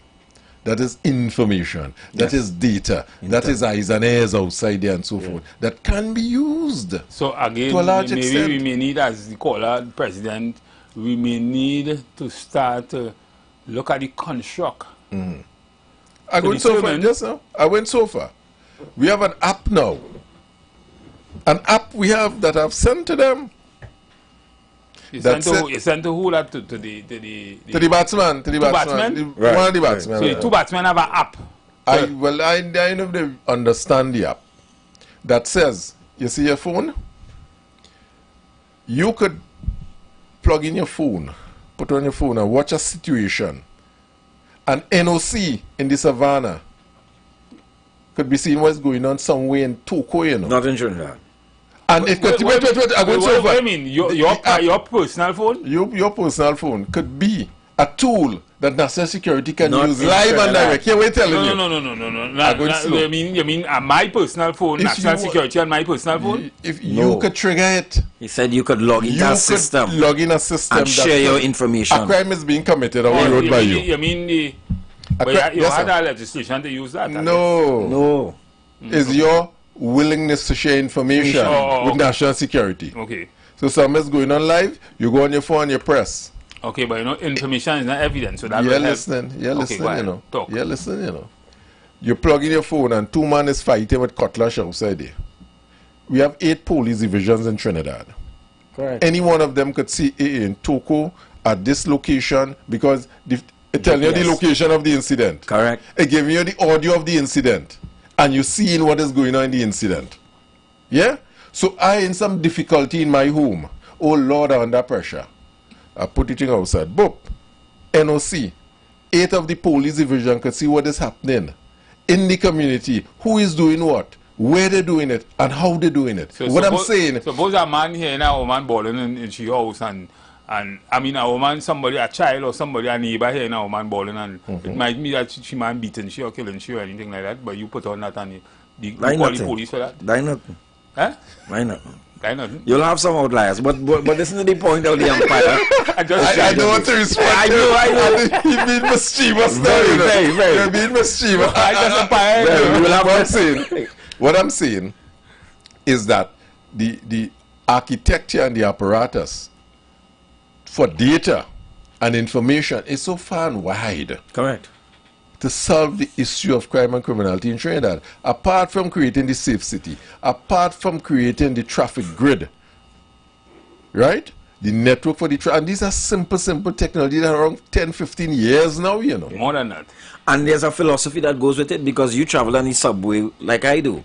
If you see something, say something. Yeah. This is one way of saying something. Encourage it. But give you the tools now. That's part of the system of crime. Crime stoppers and all of that. Yeah, they encourage it, they drum it in you, and they make it, as he said, if that app exists, I doubt that happening. Because if that app exists. If that app, that's a serious happening, you live and direct in your station, seeing what go, you're seeing faces, you can start take pictures now. And so you know who you're looking for. Evidence. Yeah. Evidence. You know and when you look at it, it makes sense because in these societies in which we travel, these futuristic places, because it's not futuristic at all. It has to be. It's old, it's too old. No, it's not futuristic. What happened in places like so is we behind it? Of course we behind. we archaic. Listen, in China, if your battery too low on your phone, when you go to the bank for a loan, if your battery consistently low, it tells your loans officer something about your risk, you know, your risk level. You know. It determines whether you get a loan or not. You know, you know that? Everything now. From parts of your profile, from part of your profile. Everything now is so organized that, and it is geared to make living more comfortable and more easy and make a society more structured. I'm not in any way advocating and very noticeably, these societies have a lot of civil arms in law enforcement, and they're big because you can't really ask a police officer to do that. But you don't need a police officer to do that. You don't need a police officer to do that. But they have people that help them do what they do. Constantly monitoring traffic, monitoring the places in the community, and it's encouraged. I see, you know, well, when you, as I was saying, when you travel and you go to these places, that just tell people them neighbor fast. But it's not the neighbor fast, you know. The neighbor doing what they're trained Of to course, do. because you park your car on the wrong side. Yeah. Let's take this call. Excellent. Good. Good afternoon. Yes, gentlemen. I get the impression that, how old are you guys? You all 50 yet? Some of us about 30, some of us about 40, 50. Okay, good. Why advocate for so much foreign type technology? This is a very small country, and to implement many of those things, first of all, you're going to need a very competent kind of society. We're not a competent society. I belong to that group. We're incompetent.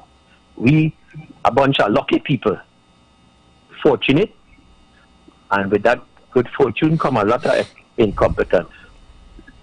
We don't even stand up for nothing. Now, here's the point I want to make. If you have to implement all of these technological things, right, there will be a lot of cost. You would always have to update systems, just like how the phones have to be upgraded and all kind of stuff like that. There will be a challenge. This wonderful country, Trinidad and Tobago, I always say, this is one of the best countries in the whole wide world to live in, all things considered. We have enough. Let me engage you, caller. Sure. I think that sometimes we again, it's a kind of thinking, but I think sometimes we look at the last thing first and the first thing last, because I thought you would have said it would reduce costs to do some of those things. It would reduce how much money you're paying for human beings to do certain things. For instance, let me use the RFID analogy. It means that you don't need to have police on the road doing what they're doing every day, and you're getting more money from it. You're making more money from the system, and you don't need no human resource to do it. And that's just an example. All these things are geared to reduce the amount of money you spend on national security. And it's more efficient. And it becomes more efficient, more data driven. So it means you could now calculate results. Plan more effectively. You could plan more effectively. You can do a whole lot of other things that you don't need. As a matter of fact, some of these things we're talking about, you could buy it on Amazon. Any normal person could do that.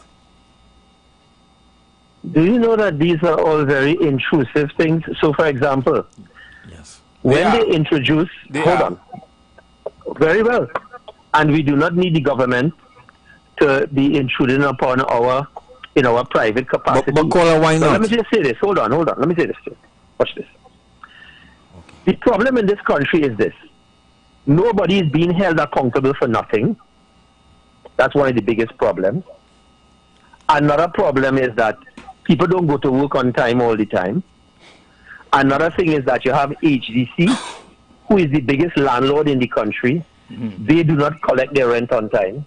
If you want to have a very well-adjusted society, you just make sure that a lot of people pay for their domestic affairs on time. If you want to improve the way in which this country is run, just collect the rents on time all the time at HDC and provide those people with a certain quality and standard of living that a landlord is supposed to provide, and you would start to see big improvements. This is the areas that is the problem. The parking in the country, you drive through places like 7th Avenue, Upper 7th Avenue. It's a bob and weave.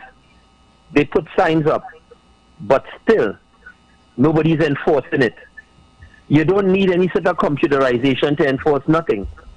All you got to do is hire young people, create jobs for them, and just the way you have the traffic department in New York, efficient as ever, and all of the lawlessness will go away significantly. This is all. You have places like Belmont where people just park in cars on the road leaving it there for 2-3 days and all kind of stuff, it abandoned. People just park it up there. You have people with all kind of shops. Tell them we're going for tire shop and all kind of stuff. Oh, okay, call us. So those are the things that we need to fix. You'll be going for a break shortly. Let's Can you call back? Yeah, you can call back after the break. Right. Yeah? Fix that. Yes. Definitely. So when we come back, gentlemen, we will we would look at the the idea of the two batsmen and how much runs we think, based on their capacities, they could put on the board. Short space of time. Right? Excellent. Yeah. So, ladies and gentlemen, we're going to pay some bills.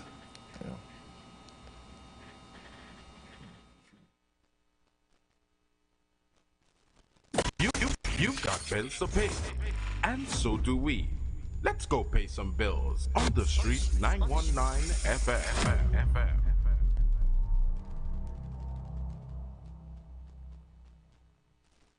Don't miss June savings at Furniture Plus. Get up to 50% off shop appliances, furniture, electronics, mattresses, and more. Buy now, pay later with affordable hire purchase plans. Plus, earn Caribbean Airlines. Travel miles with your purchase. Visit any Furniture Plus stores or shop online. Campari. Red passion. Embrace the mix. Campari, red passion, full action, this is red passion. Embrace the mix, add Campari, make it turn and twist. Add your chaser in your drink, Campari, red passion, make the nicest mix. Campari! Campari Red Passion. Embrace the mix. Must be 18 years or older to drink. Drink responsibly. If you really want to see change in this party, over. We are not an ordinary party, but rather we are a rally. Be voting no. For I hope my say. We voting no. For I hope my say. We voting no. On June 22nd, the people's champion, the only real change for the PNM internal election. We voting for. Everybody say, yeah.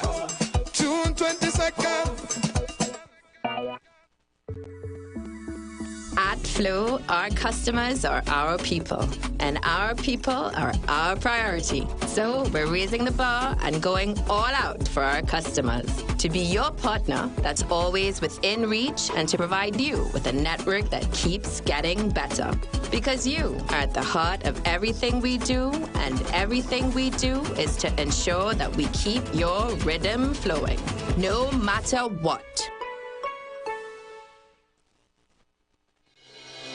The Gap Man Limited specializes in products that cater to all your health needs. The Male Enhancement Package targets the areas of the body that contribute to erectile dysfunction. The Male Enhancement costs $1,400. The Gap pills are priced at 250 pills for $500 and 500 pills for just $900. For the best in eye care, get the super combination of a Super Bright and the Body Healer. To improve the heart's function and circulation, get the Gap pills and Formula C.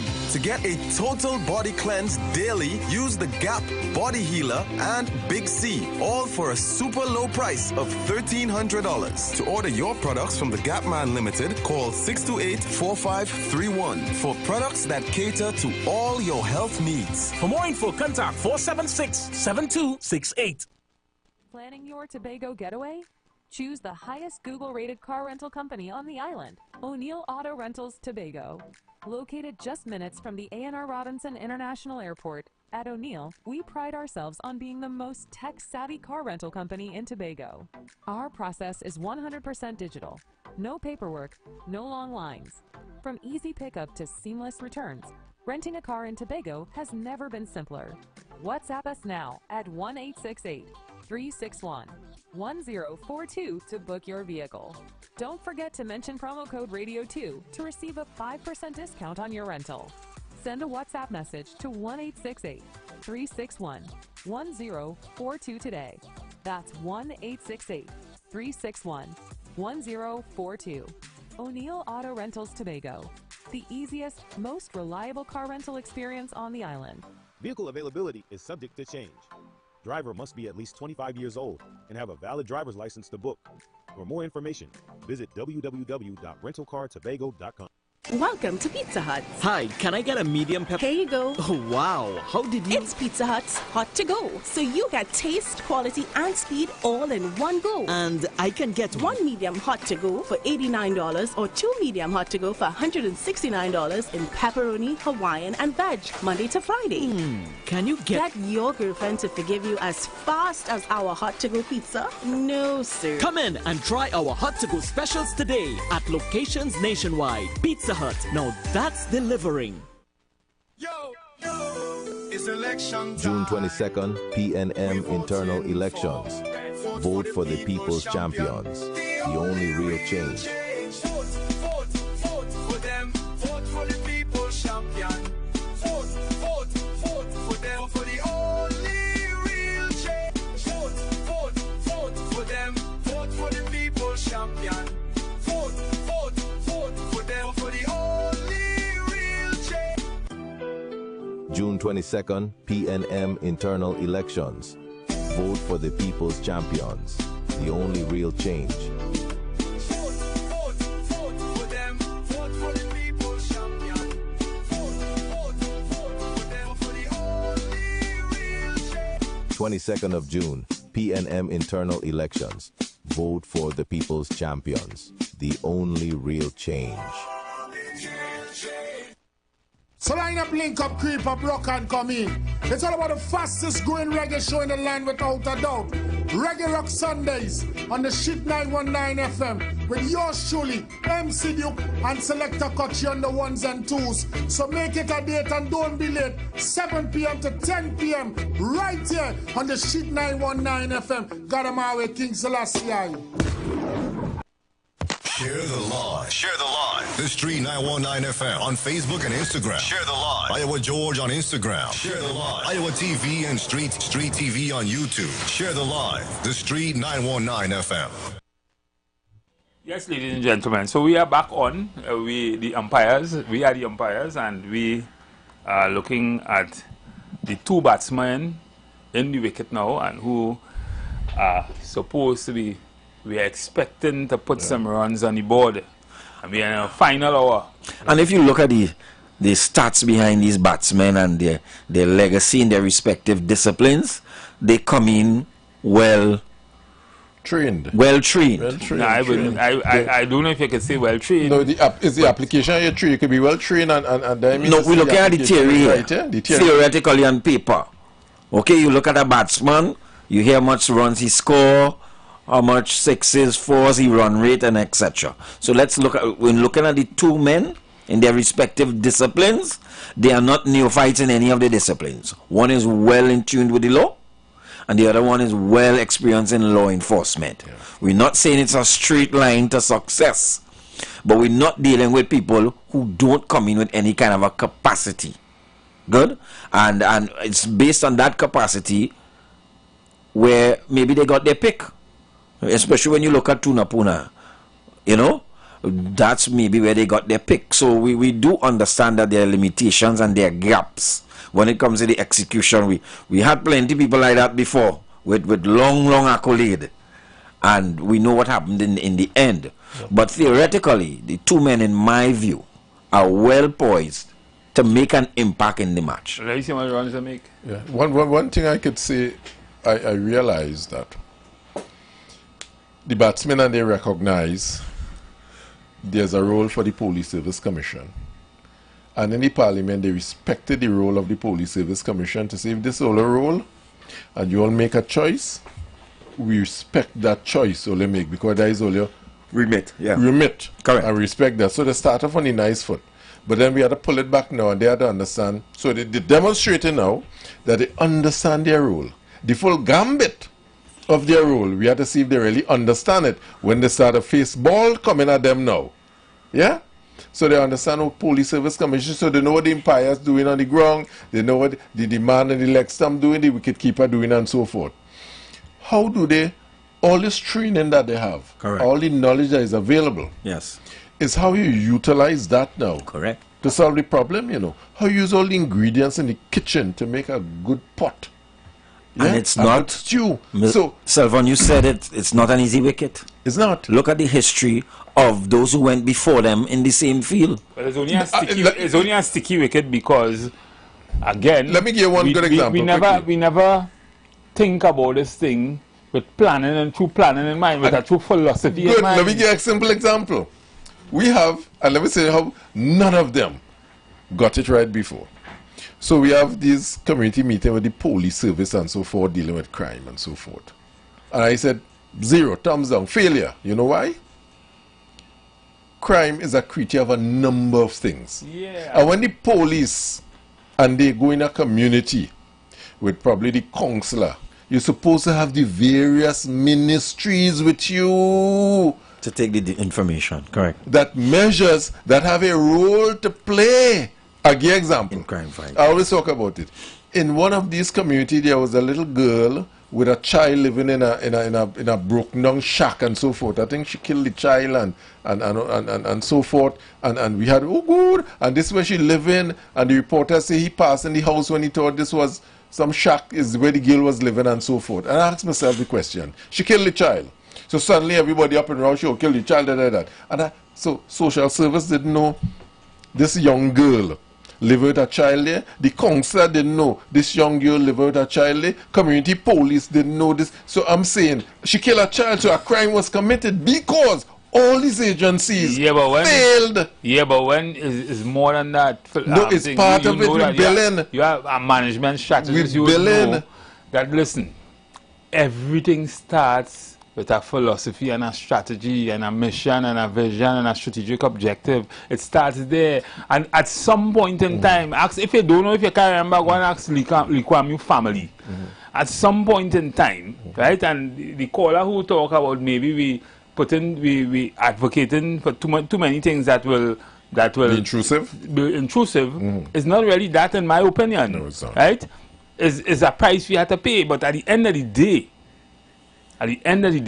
we must think about where we want to be and where we want to go and how do we get out of this. And right? we do not get the two things doing the same thing over and over. No, all great societies. Everybody just trying to come and stop hold, push hold to stop Steve, hold. all great societies have made their sacrifices and they have paid the debts to get where they want to. Yeah, all great societies. Because if everybody insists on their right. When they ask Likwame, why you doing what you doing, he say, well, where you are, you could do that, but where I am, I can't do this. That I have to do what I have to do here. 911, what's your emergency? So that's it. When we understand all these issues in the community, then we could form the overarching policy to go forward, you know. But it starts again, I understand what you're saying, it starts with a vision and a mission. I'm saying, you go to ground zero, listen, digitize this damn system. Yeah. Well, there's a ministry that not so. No, but listen, that's joke. That's a joke. We I hear about them. Listen, I couldn't have ministry. who give me the whole insight of what's going on there.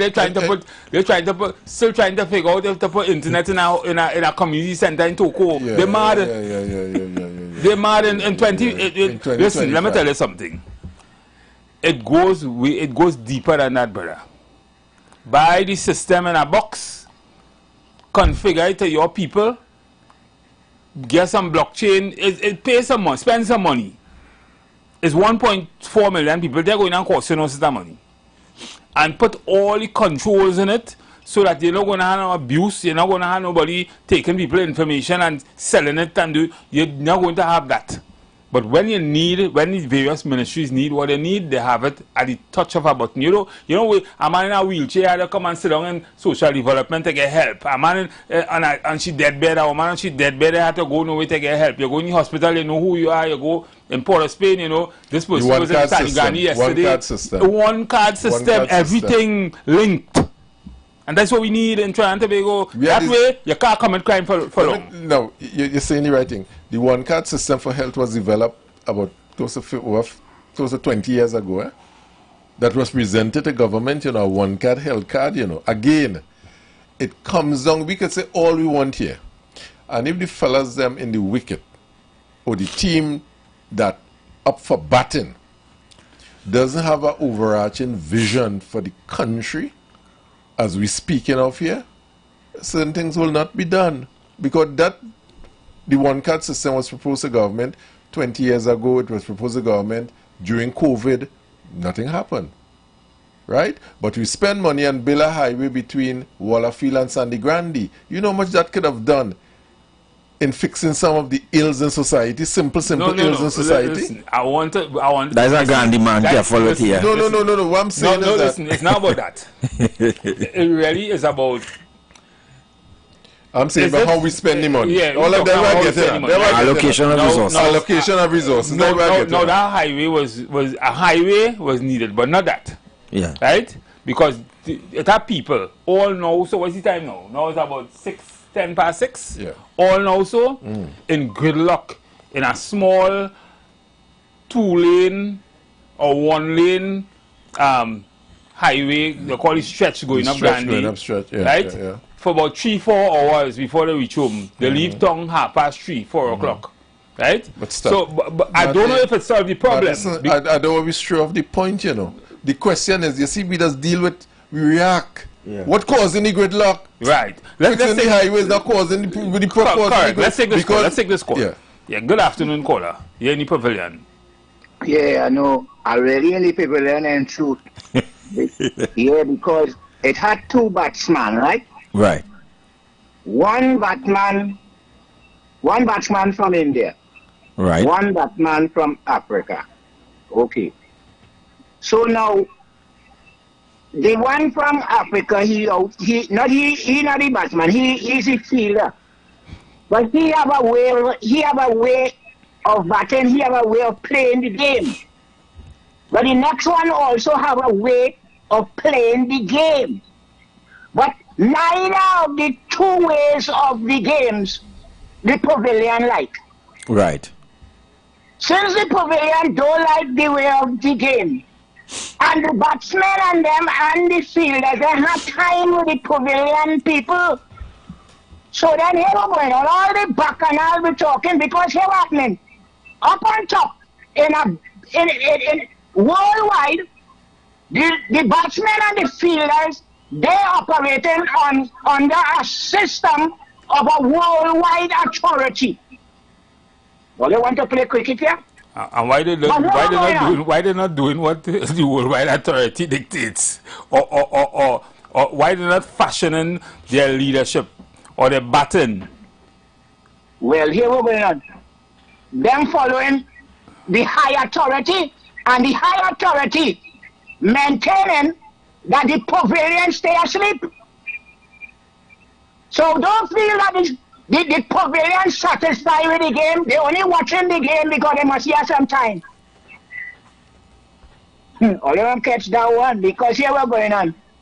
All the police, all the governments, all of them controlled by a system that is foreign security that ruling we country. It's foreign politicians that ruling we country. It's foreign educators that ruling we country. It's foreign economical people that ruling we country. We not ruling this country. That's why we get, for some reason, we get rid of the fielders, because we are aware now that they're not ruling the country, and the batsman we watching well to see if are we aware that they're not totally under the authority of the next side who is fielding, but they are also under an authority, and are watching to see if they really somehow in this reasoning this time here, if they're serious and consciousness of watching how the pavilion living and treating the pavilion. Because if that's not happening, we're back to square one. Been there, done that. Thank you. Excellent. Well, right? You see the caller again talks about the 12th man, and we want to say again how important the 12th man is in this game. And he said he's patiently watching to see how this captain going to function, and we agree with that. We have said that the captain has a serious role, a very, very serious role in this innings. You know, all the talk about the last captain, we could leave that. That has been established. Runs on the board, but the two men in the wicket have to face the balls, and we know, and the bowlers, and we know that crime, the issue of crime, it's no easy bowling with that, because many before plenty people try and swing at it, they try and hook. But Selvan was raising a very nice point before we took that caller, and he was talking about allocation, right? Fund allocation and fund allocation for the wrong set of things, right? Sometimes it's not necessarily the wrong set of things. Sometimes you try to satisfy a particular constituency because you have certain kind of interests or certain kind of challenges. Sometimes you try to satisfy a constituency because it makes more sense to do so. And without, so there's also a moral imperative in doing so too, because you might be taking advantage, you might be taken away from one area to satisfy another area, and the cause may not be equitable. Exactly. But that being said, I think that we need, I keep saying, especially with crime, I think crime is one of the things, well, not crime, but what I'm going to say here will solve most of the problems in Trinidad and Tobago. Start with a digitized system. And some people feel a digitized system is an intrusive thing. No, it is not an intrusive thing. It's designed to help you. Well, I want to put it this way. You want an information-driven society, right? Where we make decisions on information, right? They make because we get information. Because the question I'll ask about Grandy, I don't want stray from crime. For example, why we have over 300,000 vehicles that come to Port Swin every day? You know that? Why? Why do we have the gridlock? Before I build the highway from Wallowfield to Sandy Grande, I'll ask the question: why so many people have to be leaving Sandy Grande every day? Why? So is it that them one of them batsmen get out? Is it what one of them batsmen and you want to bring on the batsman responsible for transport? Not yet. No, he come. So the question I'll ask before I build it: where's the analytics relative to? Well, this gridlock happen every day. What survey have we done to see? Well, all they have the children have to go to school in St. Augustine, half the people who are living in Grandy working in Arima, and not even working in Arima. The only sustainable way to get up to live a decent life is to look for a job, a certain kind of job that is not available in Sandy Grande. Or you know, that kind of thing. And how much the highway cost that could have developed those infrastructure within that community to allow for people to have to stay in the community and work. Right, but it's not just people. It's decentralization and social. This what I'm saying. So that money for the highway could have looked at it's creating an enabling environment where business capital could come in those kind of areas. Exactly. But you don't spend over $100 million to say, I want to reduce traffic by 12 minutes. $100 million could have done a lot of things for commerce. So social services in Sandy Grande. That's what I'm saying. I just solved that problem in terms of how we allocate funds. We spend $2 billion in national security. When we go to that batsman, we want to talk about. We want to not just that. We want to talk about the strategy. Because if you have these kind of gridlocks on the road with all the money spent on highways, then why are you not thinking about? Listen, the reason why I like to look at return on investment. The reason why I felt that the last government and their regulation and all them taxes on the road and thing was making no sense, and it didn't solve a common mischief, was because you never really think deeply about the transportation system and the network. When Jack Warner a couple of years ago talk about, I don't laugh because I wasn't thinking. When he talk about a tunnel from St. Joseph to Marcus, people laugh at that.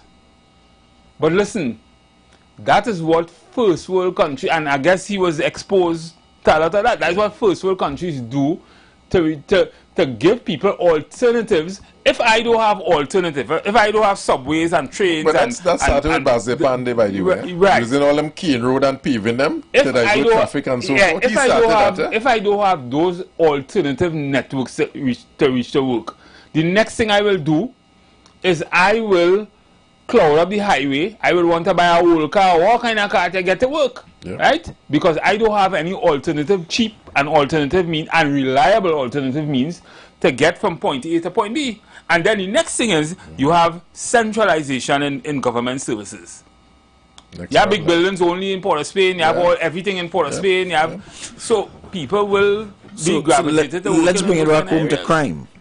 Let's bring it back home to crime then. In our discussions, because we were analyzing so we talk effective utilization of resources relative to addressing crime and criminality and so forth. Are we putting it in the right place? Are we segmenting it in a reactionary response? Are we investing in only reactionary tools or proactive tools? We have to look at how that money is spent now. In more proactive tools, and we go back to what Stephen's saying, in the digitization of the system. In using technology for data gathering, not intrusion, but for data gathering to help make more fundamental to save lives. And you would know from an HR perspective, Stephen, that these top companies spend a lot and they invest a lot in their workers. Of course. In their employees. Workers' health, their and capacity. And their capacity and training. So they could function. All that kind of thing. So you give me the best productivity, and when our next batsman go in office and we start talking about labor or public admin and labor and all that thing, we'll see how important things like productivity. Correct. And productivity has a lot to do with capacity, tools, training, transportation, how you managed. Remember we were talking about that, the psychology behind you doing what we asking you to do. We just tell you go down there and shoot and catch that man. You know, you remember what Scotland Yard said when they came? Scotland Yard said, I don't know how all you solve anything here. Impossible. It's just like when the people from the banks from wherever came to Trinidad, and they say bankers in Trinidad are bandits. Correct. Because the personnel who we want to perform these tasks, who should be at the center of our philosophy and our planning, the people to deliver the service to the people, they themselves wanted to help. Correct. They can't function. At the end of the day, they have to make this ethical decision, you or me. Carry that in the prison. Otherwise, I come in for your father. I come in for your mother. Well, in setting the vision for these two batsmen in the wicket, they need to start putting tools in place for effective data gathering. Because you can't solve nothing, and you know what is managed have to be measured. Correct. Yeah? And they have to have some measurement tools, not just arithmetic, well, we had 10 murder and 2 house breaking and so forth. A simple thing you talk about, and I always hear people talk about the demerit system and so forth. The measurement of a demerit system is when you have nobody to charge you. Exactly. When they are making no money from it, then it's successful. But not coming and boasting and say we make 2 million from charges, then your system failed. Exactly, your system failed. More than that, your system was designed only to collect taxes. It's when we could say in the police service that here we're going on. Well, remember every police officer after 8 hours could go home and the next shift come in. Correct. There's nobody working 24 hours a day. Then we see success. When every police officer could take annual leave and casual leave and sick leave and so forth, then we could say, yes, we are addressing crime and people are working 48 and 24 hours and so forth. We will have to when we could say, I now could go down the road and don't have to worry and say, hey, let me make sure my door closed and walk back and watch my car every time I'm looking back and so forth. Because we have measurements, we have systems in place to ensure that peace of mind fundamentally. So the vision is creating a peace of mind for our citizen. So that is the vision we have. Yeah? Now we have to establish the mission to accomplish our vision now. Yeah? And we go back to what Stephen's saying. And Stephen, you will know from the HR perspective and from an IR perspective, the whole thinking and philosophy, because I see you are deep on that, behind back pay in a work employment relationship tells you a lot about the employer. Well, back pay shouldn't exist because if you was getting paid on time, you wouldn't have to pay back pay. Thank you. You understand? That shouldn't pay. That is just a Trinidad thing, you know. People since they small, I hear back pay coming. Everybody, yes. So that means we have pay more on time. We have people working for free. We have a society, therefore, where people working for free and then too sure when they'll get the money. Some of them there and waiting for back pay still. So imagine you have bills every month. You have obligations to the state every month. No, well, back pay has come about sometimes because in our system you have collective agreement. Right. And sometimes when because collective agreement, because unions aren't doing what they're supposed to be doing. And I say this, trade unions, you see all them old trade unions? Yeah. The waste of time, they should go home. Fire their heads and let new young people who could think come and be union leaders and that kind of thing in Trinidad and Tobago. Because to a large extent, those things come about because you ain't had no negotiation settled. Yeah. Yeah. So it's going on. I know one of them in particular who has been making us a noise for police and thing. Not police, for security officers. They can't settle a collective agreement in 10, 15 years. So you have people working for years, months. Because they're thinking that to pay the bills on a monthly basis. Yet you owing them for 3 years now. Oh, what kind of employer will owe their workers? How you owe your workers? Productivity. Yeah, and I thought slavery done. How you owe your workers? How you coming to work next month, everyone? No, he said, I will pay you next month, right? I'm reaching to work to work. The next month I'm telling you, I will pay you next month. How you want productivity in a system? And you want to owe your workers. You're owing a man with a gun who ain't sleeping 48 hours. Well, we know why as I say. We know why back pay is come about. But second, you know, one of the things that, and I'm glad we're on this topic, maybe this is this is for another batsman. Yeah. But it relates also to these two men in the wicket. Correct. You know, one of the things, there's a positive and a negative in everything, right? And one of the things we have to start thinking, if we wanted, we're talking about all these forceful implementation and forceful interventions. One of the things we have to think also is if we want these things and we want that kind of productivity from the people, we have to start to guide people into accepting that without productivity, there will be no pay. So the thing is, if you are talking about collective bargaining, you should be talking about pay for performance. Right. Yeah, we could get into that. Right? And that's what we'll have to get into that. First world countries do. Correct. Right? Pay for performance. If you're not performing, we can't pay you. I want to ask a question. I will ask this question now. Are you saying crime is high because the police are getting paid, hence the reason performance is low? I was trying to pull it together. So there's no performance, or we are paying them because they are performing. Crime is high, so we are paying them. I am trying to put it in perspective. Well, I see it much deeper than just their remuneration. Yeah. Because we looked at the capacity, and capacity has to do with you being equipped on your tools. We have people taking pictures for buying cars. Right, so what I'm saying, but taking pictures and announcing that I buy cars for them to drive. But Ronaldo, again. How will they do what they have to do? Those are tools for the job. Again, Ronaldo. The worker must have the tools for the job. If he have all the tools and fail, then we could talk about he being performance. Okay. Right. But when he raising funds and selling popcorn to buy ink, we tell them when you come to the report, work with paper. Work with paper. Right. How do you want things to function productivity wise? But just saying, right? So it starts in the workplace. Correct. It starts with, I mean, if you want to drill down into why people should be complaining for more money and that kind of, that shouldn't even be a question in the workplace, because everything happens in the workplace, including government. It starts with a strategy. I like to talk strategy. Yes. It starts with a strategy. So our employer, for instance, will have a broad, same thing we were talking, a broad philosophy, a broad strategic plan with a vision and a mission. Everything will cascade down into a strategic objective. It will then go to HR. HR will know how much for this particular vision, this particular mission, how many people we need to hire, what kind of staff we need, what kind of people we need to hire, how we need to hire them. And then, of course, if you drill down into that, you'll have things like job specification, job analysis, things like the value of the position, and you'll pay people right. Correct. Right?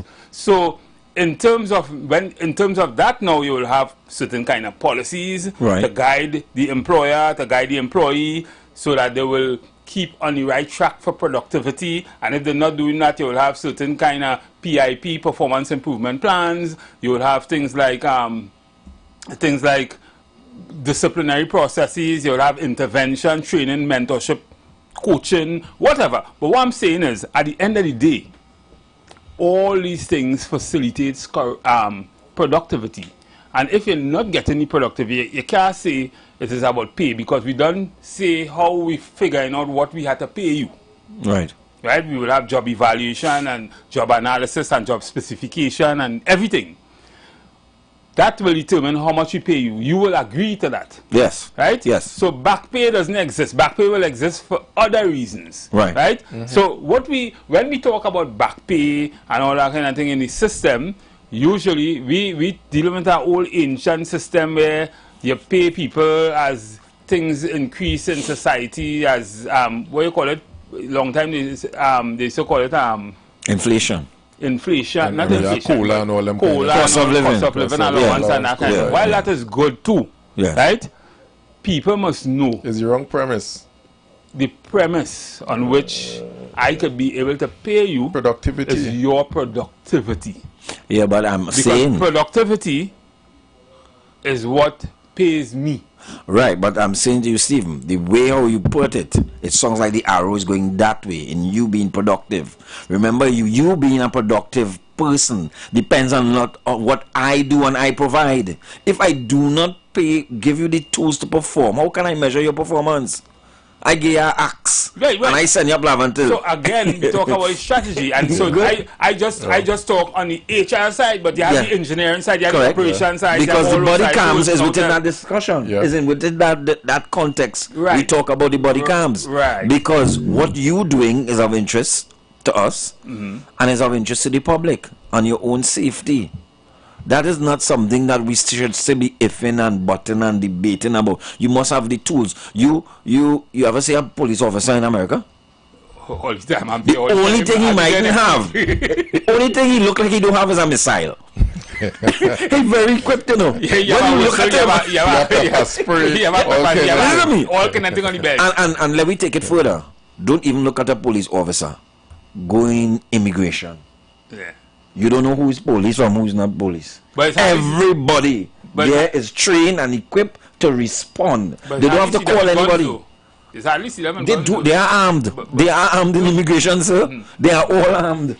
They are all armed on the boat. When you travel again, they're armed. They don't have to call nobody, you know. They can respond. They are equipped to respond. So I'm saying, in the labor contract, in all that we do with all the workers, especially we talk about crime and crime fighting, once we have the prison officers crying for protection, we have a problem with productivity. Once we have the firemen saying it has no fire truck here, and the truck it have no hand no door, we have a problem. We have a problem, and that is not the employee's prerogative. No. Yes, you're correct. That is not the employee's prerogative. You're going good. I went in the barracks, I train, I do my push-ups. Yeah. And I come out. And you tell me, hold this piece of wood and go down and beat up. We all out of guns. And when you go up St. Babs and deal with them, and you're like, what? Good. And I fell on the block, have it long so. Good. He's strapped. Some of the things we asking some of these people to do, Selvon, it mystifies me, you know. So which means the batsman have to do a proper audit of all the resources to be effective implementing the vision. You call the station, we have no car. Yeah. We go check all you when transport if you have a car, pick you up. You can pick me up. Those are not things that employees solve. Yeah. Those are the things that is management prerogative. But I see one of the batsmen in the wicket right now posing by next to about 80 cars here, did he? He buy them? Well, that's what I'm saying. but all you're doing there is providing tools, you know. I don't see, but that part of the job, I don't see why there's a photo up. I understand. I just see. Yeah. Probably might see a photo up when they buy uniform. Yeah. But I don't understand that. And a badge. But in the whole discussion about crime and crime fighting, and we've segued into the people who we want to perform these tasks. Yeah. Are they ready? So the batsman have to look at that too. Yeah. You have to look at that. Are they ready? Could they do what we want them to do? Steve where you go down so and deal with their little riot we have on Piccadilly Street. You know where Piccadilly Street is? You have to walk, you know. No, but and we have no water here. Yeah. You have to buy water anyway. You know, what we asking them to do, sometimes we find it easy because they have on a uniform. Look, people and calling again. I'm going to take this call. Okay. Mr. President. Yeah. I want to send all you back there to one of you all. I can't remember which one of the names. When all you was talking about the community, right? If you're going into the community to deal with problems, now, I think this going to end my conversation for the afternoon, but it's going to end up still with part of what I was saying yesterday. That one of you all was saying you have to work with all the ministries. You remember who was saying that? Yes. Right. Yesterday conversation, and even today I said it, that we need 12 people in the parliament to hold on 12 positions of ministries. Now, those 12 ministries position going to be holding all ministries portfolio. Whether you bring 41 or how much ever you bring, they're going to hold because you're going to divide them up into each ministry according to the subject matter. Now, in that situation, how you would get each ministry in a community, this is where the thing, all the intelligence are trying to guide that thing here. Now, what's happening with these 3 ministries, with these 12 ministries, is that these 12 ministries is occupied by 12 horoscopes. Each person having, and the whole world, if it only reached to that, going to be, and the whole world have horoscope. So each one of those 12 going to be holding a ministry, a discipline, a portfolio, and in so doing, as my brother who say, when you're going into the community already done have that. You don't have to walk with it. But each one having the mandated discipline, consciousness, portfolio, and ministry within themselves, leading to the 12 that is in the parliament. And even so, be careful about things I had to say and things I wouldn't say yet, because even the ministries in the government circle are going to be linked to you. Because remember, every human being is mandated with a horoscope, discipline, philosophy of the portfolio, and a ministry in context, because every portfolio is a ministry. My brother was saying something that you already recognized the point that I was drawing, even though you were saying it. And I started to say it since yesterday. Somebody said, boy, that's a good idea. But already, we will talk it more because it need to. Right now, you 3 people are very educated. I say that. But all you have to recognize that the poor man is the man who has to invent, because necessity is the mother of all invention. If you big and have all the money and could buy everything, you don't have to invent. The poor man has to invent because he don't have the money to buy the necessities. We go talk the subject another day if all you really understand. But educated people is most of the problem, because in most cases, educated people are house slaves to the system. Okay. Thank you. Thank you, Prezi. Thank you, too. So we were looking at, on this side of because we looked at the macro issues. Yeah. We looked at the systemic issues, and we drilled down to the people who are going to execute. Yeah. After Stephen say you get the philosophy right, we get all the strategic planning right, who we sending to implement? Yeah. Are they trained for what they're doing? Sometimes you don't get the feeling that all is well wherever they.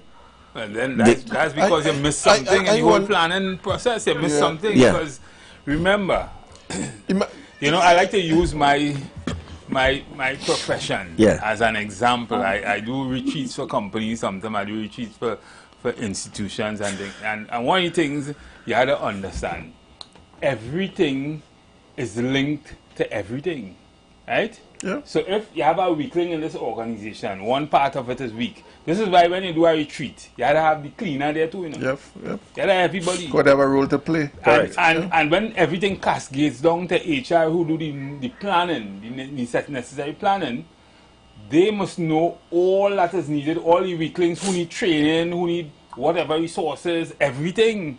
Yes. So it's not guesswork.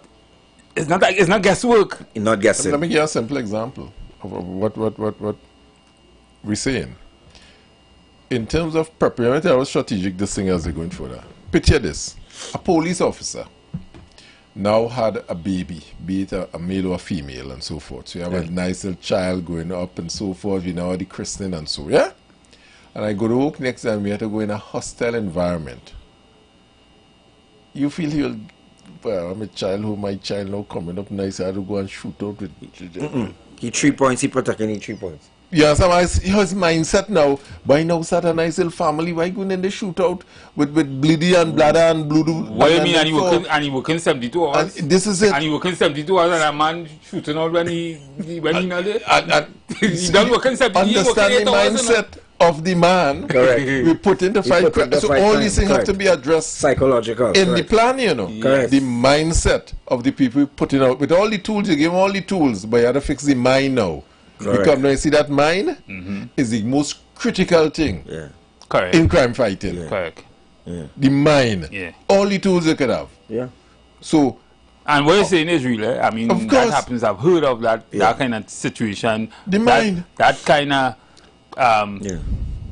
again, moral imperative. Because they too were made certain promises. They too were made certain promises. But let's let a man run, yes, because me and fight with you. By the state. With my baby and so forth. The state says when you die in the line of duty, we will take care of your family. Which state said that? I heard that. Oh, you heard I don't know how much of that has been implemented. One of these days when we drill down, we have to... I mean, it's not much police officers design the line of duty, so they... No, but you see, it affects your psyche in giving of yourself. Yeah. You take care of them home. So you give it of yourself because you know you get a million? No. But I'm surely not going to give of myself...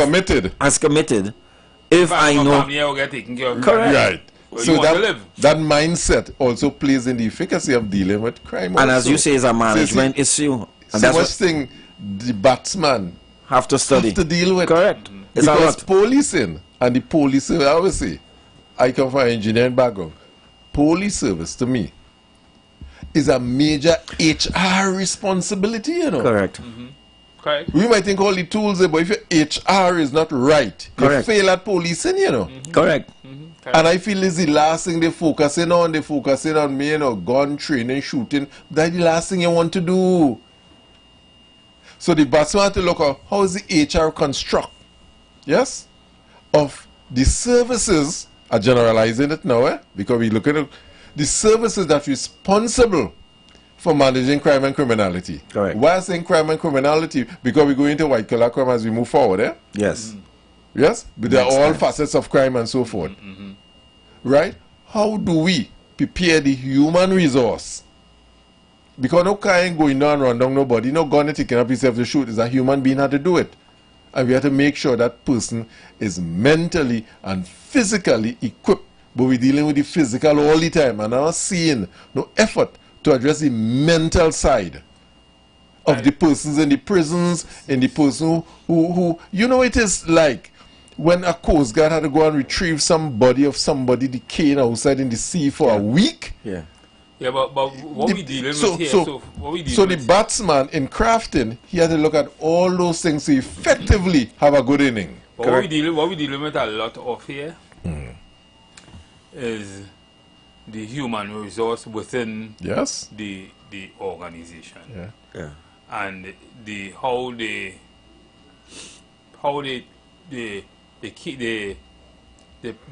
bring them, put them in a place where they could have the kind of capacity to deal with the crime. But what we're not dealing with, which is a responsibility for the wider governance system, is why do people commit crime? What will motivate a man? You just talk about white collar crime. What will motivate a man to commit crime? Is it greed? Well, some crime is opportunity. A number of things. Opportunity. Greed. Because some things always exist. Yeah. But you see, opportunity, that is something you might be able to control. You can't control what is in the nature of a man. But what you could do is reduce the chances. Good. I give a speech once and says this. I say a simple thing, business. If you're going to open a business and the possibility of 90% success, would you open a business? Yes, you open it. 90% success are looking good. So if you're a criminal and you know the possibility of them holding me is only 10%, of course I'm going to do crime. Because the possibility of me getting held and put before the court is only 10% chance. So that's where it becomes a crime of opportunity. A crime of opportunity. Right. But what about the other? What percentage of it is crimes of opportunity? Because there are other reasons why people commit crime. You know. First, the crime of the man who looking for the opportunity may have another problem. Why he might want to commit crime. Yeah, but opportunity is the baseline. No, because he may have needs. Opportunity might be the baseline. Opportunity might be the end because I have a need. I do opportunity is the end. It has to be the thread. Right? Because even we all have needs. For instance, you might have an economic need. You might just be following what you see. You bad influence. All the other things that may cause one to lean to that side. But opportunity is the gas to the fire. If you take all that, because then, okay, for instance, if you know if you commit a crime, you'll get hold. Yeah, but propensity to do it. We know that. Hardly likely. But think about it. You pour water in a plastic bottle. When that plastic bottle full, where that water will go, but if it has stuff, you turn off that hose. Where that water will go. So there will always be need to commit crime. Well, that's our point. The opportunity side is the part is what will make the crime happen. But that's the side we could control. But out of the two factors, which one can we control? Which one does the society control? So I'll ask a question. Well, they could control the first one. No. So I'll ask a question. Then you could say nearly everybody's a bandit. Correct. Commit crime. You never commit no crime? Who, me? I commit crime all the time. Well, this is what I'm saying. And you know why you commit the crime? Because can I get away with it? The crime you talking about might be the crime I talking about. Hey.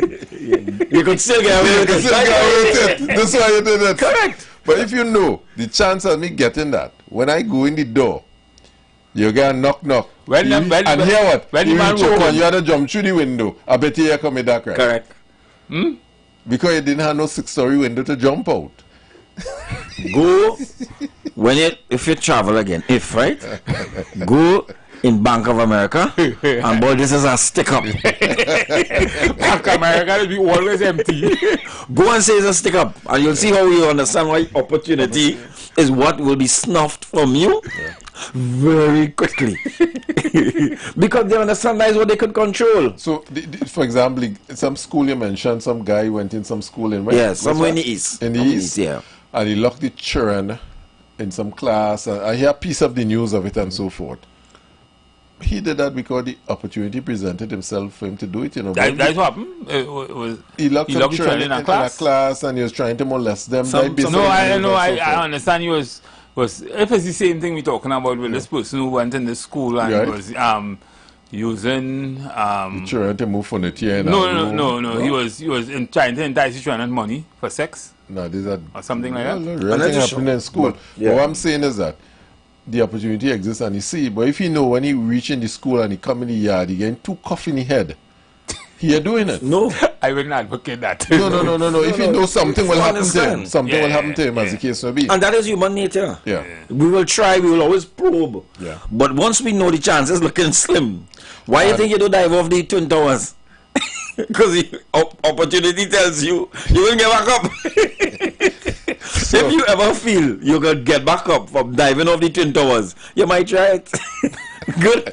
For what you feel. For what you feel. To jump might make a little money. Receive your bongs. Correct. So in terms of the Batman and the Wicked and so forth, it's not an insurmountable task. Yeah. We have the brain power and the capacity in this country to fix the ills, some of the major ills and so forth. Is the approach we take to fixing it, is the data we gather, and how we analyze the data to bring about solutions and so forth. Yeah? And they are not the only ones who, they are just the face, in my opinion, because they have technocrats, they have advisors, they have people who, and this which brings us back to the question of responsibility. They have a whole network of people, the Police Service Commission, they have a whole network of people to implement their broad vision.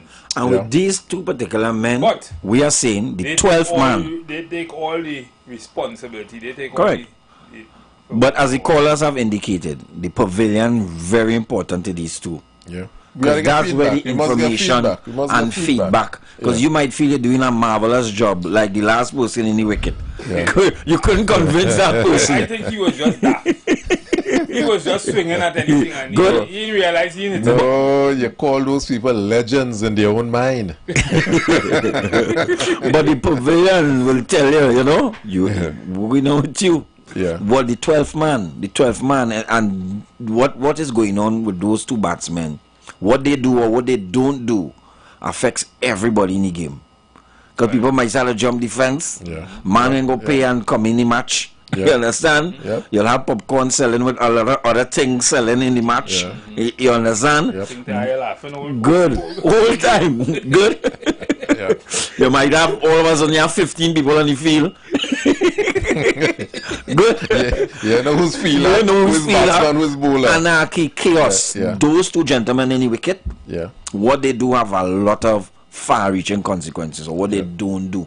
It's a heavy hat. But it's a bigger thing than that. I feel I am advocating for. I think the other team they didn't put much runs on the ball, and they get bowled out for a reason. And I think they should wake up, especially the leader, and realize that we need nationalists. We need people who thinking about Trinidad and Tobago to work together with the batting team. So you say come out of the silos then? Come out of the silos. Come together to fix Trinidad and Tobago. That's the only way to do it. Because you will oppose and you will do whatever you have to do, and then 5 years down the road they get back in office and you have the same problem. You have the same animal, you have the same elephant in the room that they will here's have this thing in the tail with this captain. This captain improved from the last innings. Instead of giving 15 and 20 promises, this captain gave about 5. But it was the 5 that the people wanted to hear and they care about the most.